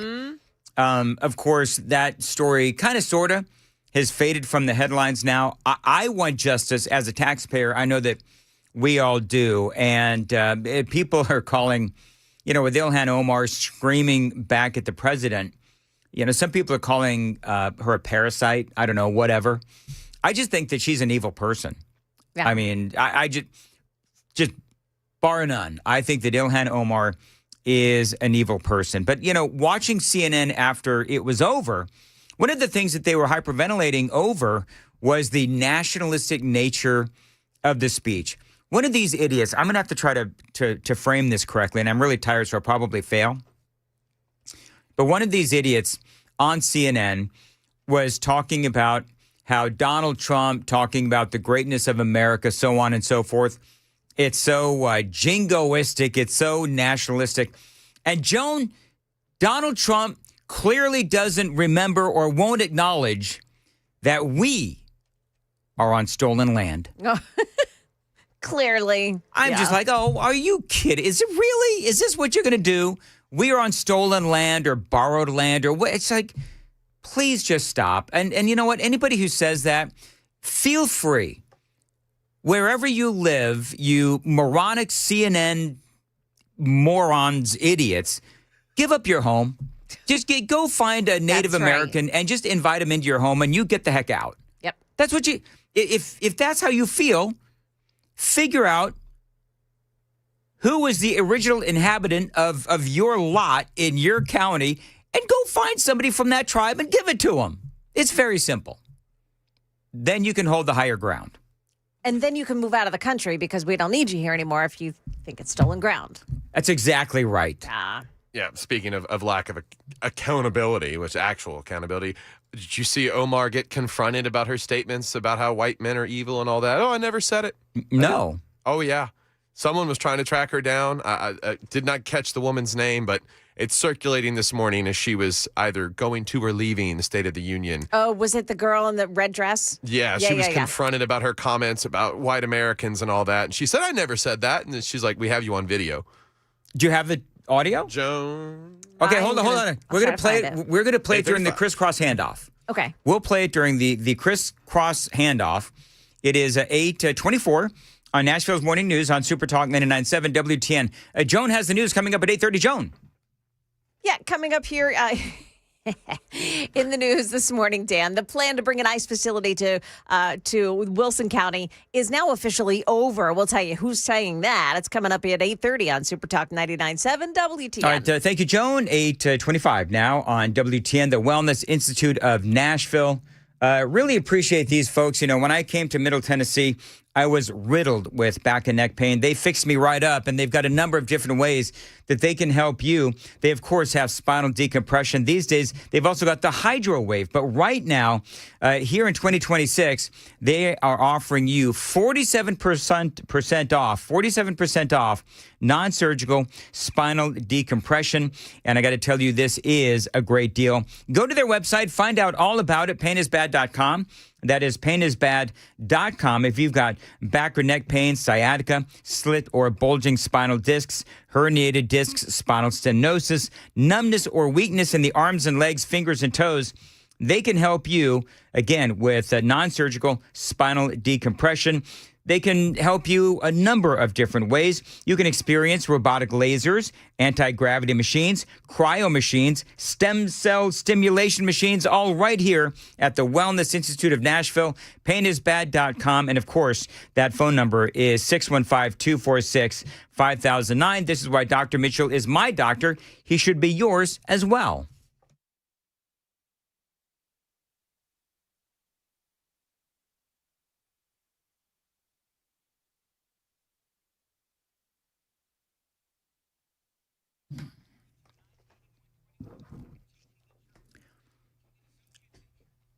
Oh, it's me again. Generator Supercenter. Dan Mandis here. Now, if there's one thing that we've learned over the past couple of months is that we simply cannot count on NES or any other government entity for anything, which is why, although we can always count on the IRS to take our tax dollars. Anyway, moving right along.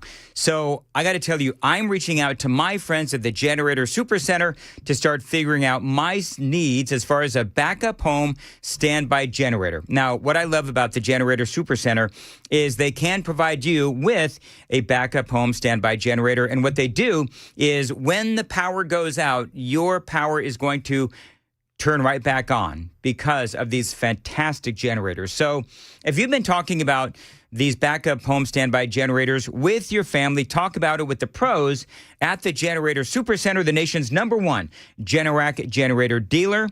This is not only, of course, a huge investment in your home, but also your family's safety. 615-879-1952. They do feature expert installation, 24-hour monitoring as well. They're not going to leave you in the dark, and financing is available. Tell them Dan Mandis told you to reach out. 615-879-1952. Generator Supercenter of Nashville.com.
Good morning. It is 8:30, and I'm Joan Jones with your top stories. President Trump receiving a rare moment of bipartisan approval last night when he spoke about Iran and the ongoing nuclear negotiations. We are in negotiations with them. They want to make a deal, but we haven't heard those secret words. We will never have a nuclear weapon. ABC News is reporting that overnight, the U.S. continued a buildup of military assets in the Middle East. The U.S. Air Force has deployed stealth fighters to Israel, according to a senior U.S. official, marking a significant show of force as tensions rise in the region for a possible strike on Iran. Now, about a dozen F-22 Raptors arrived after departing the U.K., making that long flight to the Middle East with mid-air refueling support.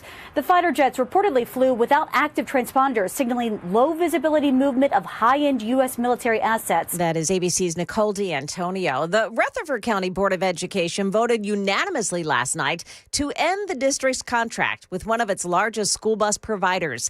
It came after that contractor's insurance policy lapsed because he didn't pay the bill. It caused 10% of the district's buses to be idle for 2 days. You knowingly put these people at risk. I understand that. For that, I'm truly sorry. I did not mean to do that. That contractor, president and CEO of Ursa Major Logistics, Gary Carter, apologized to the board Tuesday night after his insurance was canceled Friday afternoon for non-payment. There were buses that were driving on Friday with no insurance. The district found out about the lapse during afternoon routes. Carter claimed he was already driving a bus when he got the call from the insurance company himself. That's Channel 4's Braden Ross reporting. Market numbers brought to you by Beacon Capital Management, online at beaconcm.com. Stocks trading in a bit of a rally here. Dow Jones Industrials up 261, the NASDAQ up 175, and the S&P 500 index is plus 33 at the start. That's the latest news. Traffic and weather next. I'm Joan Jones, WTN News. So Chris just blew my mind, Joan. Is that right? With a hot take.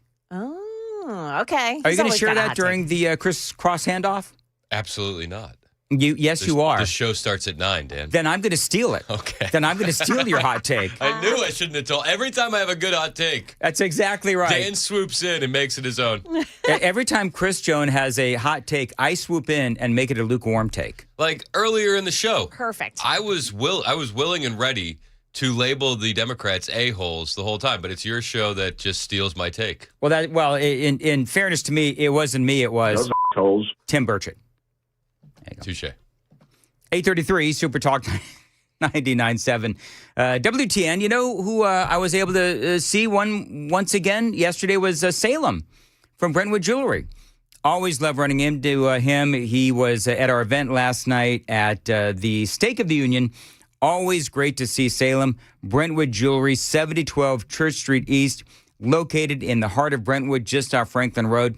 You know, Salem and his family, they've been doing incredible work for 50 years there in Brentwood. Their tagline most certainly applies. Exceptional style, exceptional deals every day for over 50 years. They've been proudly serving the Brentwood community with that exceptional style and exceptional deals every single day. So no matter your budget, no matter what you're looking for, they've got it at Brentwood Jewelry at a fair price. Now, this is a family-owned and operated business spanning 3 generations, deeply rooted in this community, from Salem's service in the Special Forces to his son serving as local firefighters. The Amamali family, they are dedicated to giving back. And yes, last night absolutely was an example. In a time that it is imperative to support local, shop my friends at Brentwood Jewelry. The website, brentwoodjewelry.com, 7012 Church Street East, located in the heart of Brentwood, just off Franklin Road. I've been there many times. Actually, the watch that I wear almost every day is from Brentwood Jewelry. Find them online, brentwoodjewelry.com.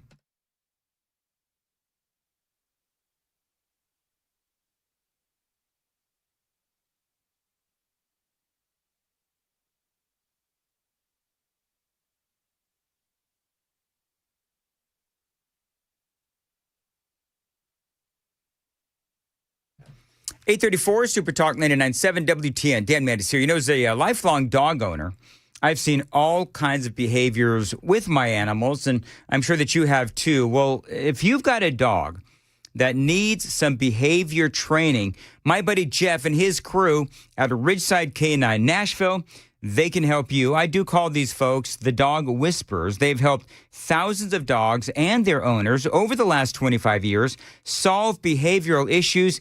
They can help you as well. So, some of the common issues that they help dogs with and their owners: aggression, potty problems, anxiety, basic obedience. They can help you help your precious dog with just about anything. But what I love about Ridgeside Canine Nashville is that they believe that owner education is just as important as dog training. And long-term success with your dog begins with you. And Ridgeside Canine Nashville, they've got a lifetime support guarantee. They're there for you 24/7. Call them, tell them Dan told you to reach out, and get your dog the help that it needs. Call Jeff today, 615-878-0380. 615-878-0380. Find them online, rsk9nash.com. The letter K, the number 9, rsk9nash.com. Ridgeside Canine Nashville, veteran-owned, proven results, and guaranteed for life.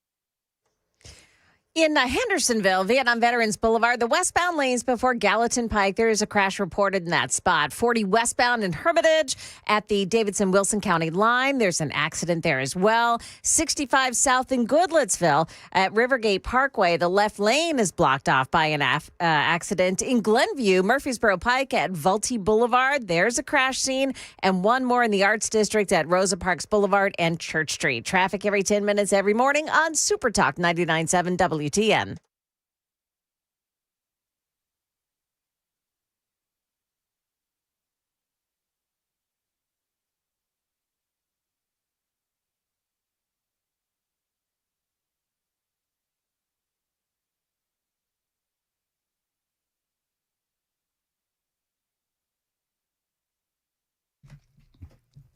837 Super Talk 99.7 WTN, Nashville's morning news.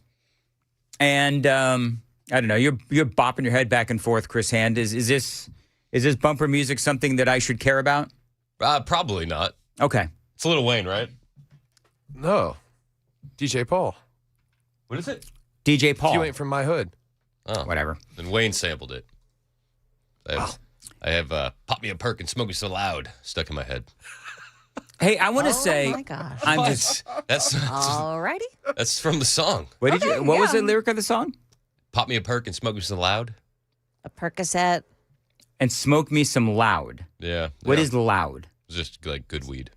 Slang for good weed. Is that what we're doing now, Chris, on Nashville's Morning News? Is you're advocating to smoke marijuana, the devil's lettuce? I didn't select And the bumper pop music. That's Percocets? your producer who's been having a tough day.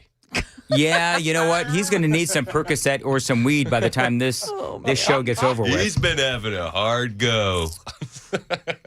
All right, so real quickly, I want to say thank you to the folks at Legend Steakhouse. How great was last night, man? The staff there is unbelievable. The food was great. The people were awesome. It was a cool event.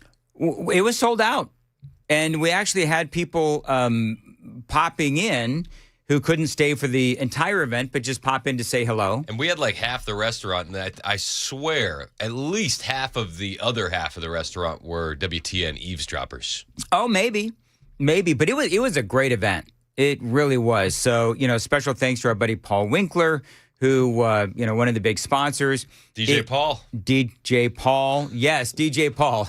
Sure. Without the advocating for weed and Percocet. No, that was a Lil Wayne song that did that. Oh. I don't think Paul Winkler's ever advocated for that. He has advocated for diversifying your portfolio.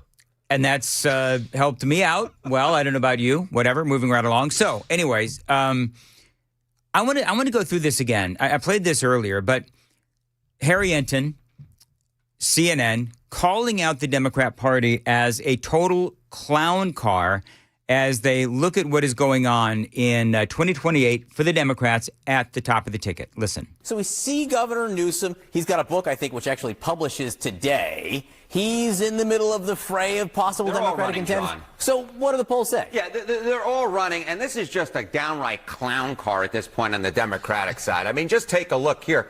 Top choices for the 2028 Dem-Pres nominee. You have a leader, but it's not really a clear leader. It's within the margin of error. You have Newsom at 19%. Then you have former Vice President Kamala Harris at 18%. Quite a weak number for her, given that, of course, she was the nominee last time around. Pete Buttigieg, who, of course, has run before, 13%. Alexandria Ocasio-Cortez at 12%. This is just a total clown car. It is a total mess. There is no clear front runner at this particular point on the Democratic side. Who the heck knows who the nominee is going to be in 2 years? It's been a long time since we've had a Democratic race like this. Yeah, it has been a long time. This is very unusual for the Democratic side to not have a clear front runner at this point. National early poll leader at least 25%. Look at this. This year, we get the giant question mark. No one. In 2020, when there was no incumbent, it was Joe Biden who was there, Hillary Clinton in both 08 and 16, and Al Gore in both 2000 and 2004 at this point. We're at least at 25% of the early polls. You have to go all the way back from when I wasn't even in elementary school yet, not even in pre-K yet, to 1992. That was the last cycle in which there was no clear front runner at this point. I don't even think Chris Hand was born yet. So, clearly the Democrats have some issues. Say what they want about Donald Trump and the Republicans. At least we have not one, but at least two. If you want to throw DeSantis in there, we have three clear frontrunners for 2028. An embarrassment of riches. Marco Rubio, J.D. Vance. Again, DeSantis, if you want to throw that in there. Now, Newsom, of course, has embarrassed himself but before we go a little bit further, I would say even the next tier down of conservatives are more talented than the Democrat frontrunners. Byron Donalds? Byron Donalds, Oh, yeah. Ted Cruz. Yeah. Even, I mean, to a lesser extent, he's having trouble in Ohio, but like Vivek Ramaswamy, like even our newcomers are stronger than their newcomers. That's a great point. Newsom, of course, embarrassed himself. Last couple of weeks, he's really made himself look bad. We all remember this comment. I'm like you. I'm a 960 SAT guy. I cannot read. That's how he relates to the black community. In front of a black audience, that's what he said. Well, he's promoting his new book, I Can't Read Good, and Other Things from the Governor. I wrote a book I can't read by Gavin Newsom. The other thing is nuts, too. There was a clip that was going viral from the Gavcast, his world-famous podcast that rivals Nashville Morning News numbers, which, no disrespect, but we're not the governor of California. So he has a podcast out where he has these two white folks on. Yep. He's talking about the book that they're reading. He goes, it was 260 pages, but it was a breeze. Read it in an hour and a half. Yeah. So he's talking to white people, and all of a sudden he's a great reader. He's talking to a bunch of black people, and he can't read. Can't read good. Can't read good. So you've got, Gavin Newsom, 19%. Harris at 18%. She's a train wreck. Buttigieg at 14%. 0% black support, too. And is that true? 0% goose egg. Pete Buttigieg? Pete Buttigieg. Interesting. Stephen A. Smith was asked about it. Did you see that clip? He starts like singing. He's like, he don't move us. Wow. Well, and AOC in that clip from CNN and Harry Enton is at 13%. We all know that she had a terrible time in Munich when she was asked about the incredibly important issue of protecting Taiwan from China. I think that this is such a, I think that this is a. I shortened it.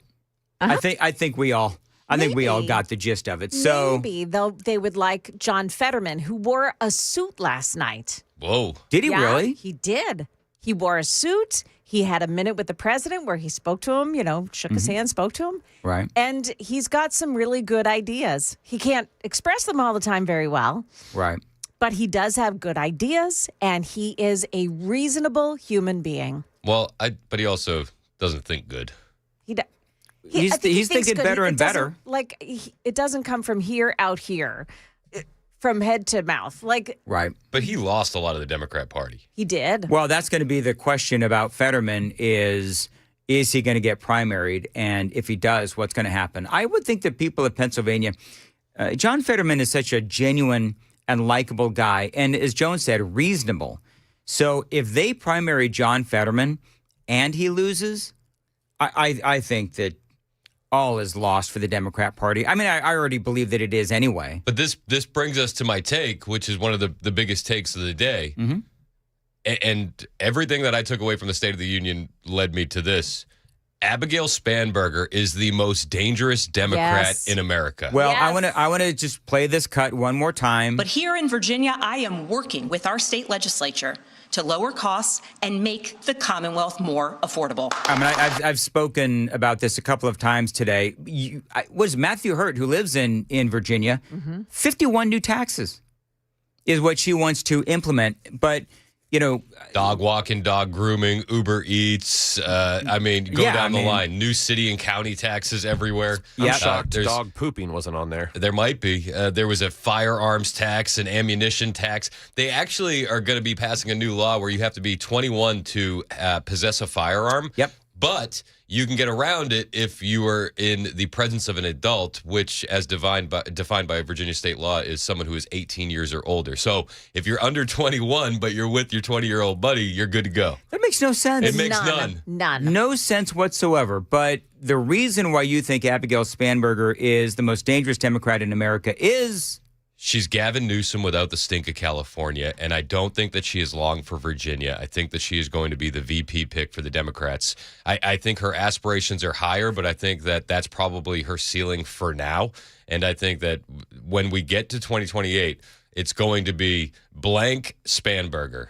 And I would say Shapiro. I think they might go full Jew and a German, but I could be wrong. If you're correct, why would in 2024, if they wouldn't go Shapiro because of the Jewish problem, why would they go full-on Shapiro in 2028? The mind of the Democrat voters is like goldfish, and they've moved on from the Palestine issue.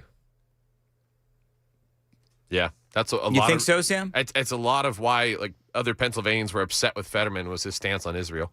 It was like, let them defend themselves. Okay. I don't know. We'll have to wait and see what happens. And by the way, while you say they may have moved on from the Palestine issue, we have no idea what's going to happen in the next 8 months. It's a very good point. So, but that's why I say blank and Spanberger. I think Spanberger is going to be your VP no matter what. I think she is the most dangerous Democrat in America. She has proven to win in Republican districts. Yeah. She did that in Virginia quite a few times. She is not the AOC Jasmine Crockett loudmouth. She can campaign as a moderate and effectively lie through her teeth to the American people in such a smooth, calm, and authoritative way. Watching her speech last night, that was, when you look at it, that's the future of the Democrat Party. Act normal and then get voted in and then act insane. Yeah. That's what... Campaign as JFK, rule as Mao. Imagine getting taxed on buying landscaping equipment for your home. Like I can't. My brain is still trying to fathom. And then you're that. forced to buy the electric leaf blower because of the policies in Virginia, so you can't buy the gas one. And then there's a new tax on the electric ones. Isn't that crazy? but see, here's the deal.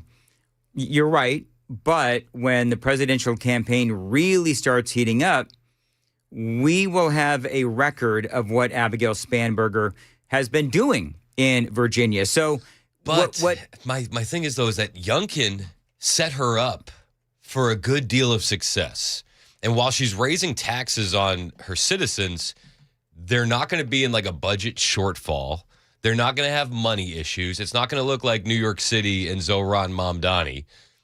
She's going to look a lot cleaner than it meets the eyes. It's like hidden mold in the house. Like the mold is in the drywall. It's going to make everybody sick, but the house looks great. But here's the thing. That's a really good analogy. Thank you, Joan. But here's the thing. You're right, except in a year from now, when things really start heating up, Abigail Spanberger, she spoke like a moderate when she was on the campaign trail before, but now she is ruling as a tax and spend liberal, as the governor of Virginia. So now we'll actually have a record of what it is that she wants to do. So there is that aspect of it too, but I don't know if the Democrats even care about that. No, and I don't think the Democrats. I think they're a bunch of low. We played the audio of those kids at George Washington University, where Joan played it, where they went and asked the college students at George Washington University, what did you think of Donald Trump's speech the day before the so State good. of the Union? And they're like, oh, I give him a 1. Yep. Low information Democrats. And so while we're all talking about, well, yeah, we'll have a record of what she'll do as a ruler by what she did in Virginia, I'm like pretending that the Democrats actually are high information voters. A lot of them are not. No. And they don't even, and by the way, what she is doing in Virginia, the Democrats who are high information voters, they love that stuff. 100%. So, and she has that suburban swing district votability in her. She flipped that district. She's got the mom of 3, the bipartisan rhetoric, former CIA official, which like, are you still a CIA official? Is that still working behind the scenes? Those are questions that I would ask. But she's got a lot of credentials, and she's just crazy enough for the left. Did you see the picture of her from COVID where she's in Congress wearing the bag on her head? Wearing a bag on her head? Well, with the recycler on it. Yeah, it's got like a little fan with a filter. She's wearing a bag on her head. I tweeted it out on my Twitter account. Why would she do such a thing? Because she's a Democrat. So if I go to you, Chris Hand on air. Chris Hand on air. I tweeted out. I said the future of the Democrat Party, and it's Abigail with a bag on her head. She looks like she's in Fallout. She does look like she's in Fallout. Why would she do that? That just doesn't make. I just don't understand. Dan, COVID was the most deadly disease we have ever seen. Come on, Dan. Sure, yeah, okay. You remember? She almost looks like Hillary in that picture. Well, she definitely got a glam up. I think that we can all agree on that. Yeah. There was a glow up for Abigail before they ran her for governor. Yeah. For sure. Yeah. Anyway, so I think she's a little cray. Also, I think that she is normal looking. Do you know what I mean? Yeah. Like you got some of these Democrats like Rashida Tlaib and some of these other, they look crazy, they look unhinged. Abigail Spanberger, to your point, she looks like a suburban mom. Yes, and she's not going to scare away those suburban voters the same way an Ilhan Omar screaming at the top of her lungs during the State of the Union will. Right. But I think that all of these Democrats have one thing in common. Those assholes. And that's that they're all Excuse me. I knew it was coming. All right, moving right along. Let's see. Okay, got to wrap this up. Joan, what's coming up? Oh, coming up here at 9 o'clock this morning, they busted into a gun store in the middle of the night, and police are still searching for these guys. Also, yet another Roblox nightmare story for parents. It's at 9 on Super Talk 99.7 WTN. I join 853, Super Talk 99.7, and Window Nation. I've got 4 windows from Window Nation in my home. This is a great company. And right now, you can get a great deal from this great company, Window Nation. Buy 4, get 4 windows free right now when you check out, my friends at Window Nation. Buy 4 windows, get 4 windows free. That sale is going on right now. What a great time to replace all the windows in your home. You can also get them with 0 money down, 0 monthly payments, and no interest for 2 years. And you can get an extra 10% off for Valentine's Day. Listen, if you contact them before the end of this month, you can get that extra 10% off. Check them out, windownation.com. Buy 4 windows, get 4 windows free, 0 money down, 0 monthly payments, no interest for 2 years.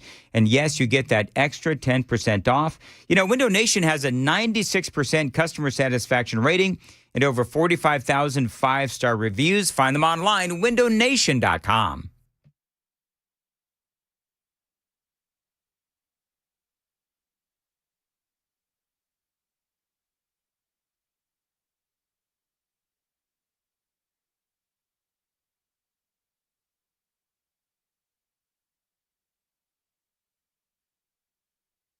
Dan Matt is here for Dr. Horn.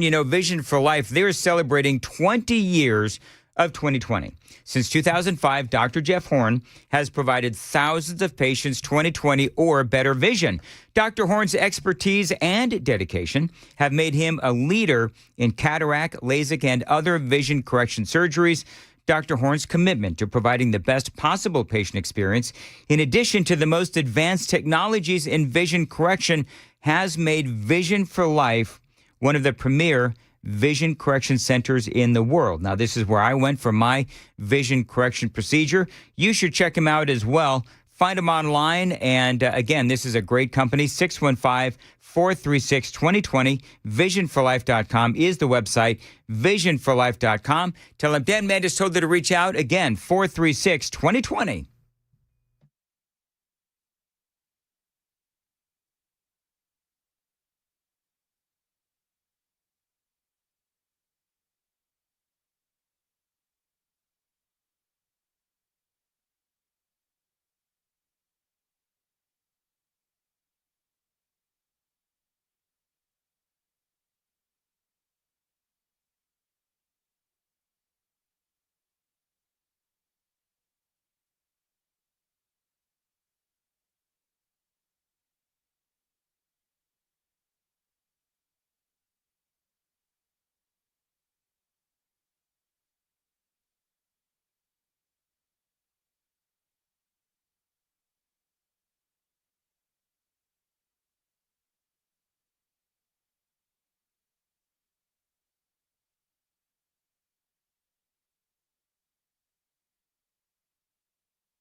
$8:58 Super Talk 99.7 WTN. So I forgot to tell you this. Yeah. So I'm driving in, and I get a call from Brooks, my 8-year-old. And you know what he says to me? He said, because I missed him. I was out the door before he woke up. Right. He said, Dad. I said, what's up, bud?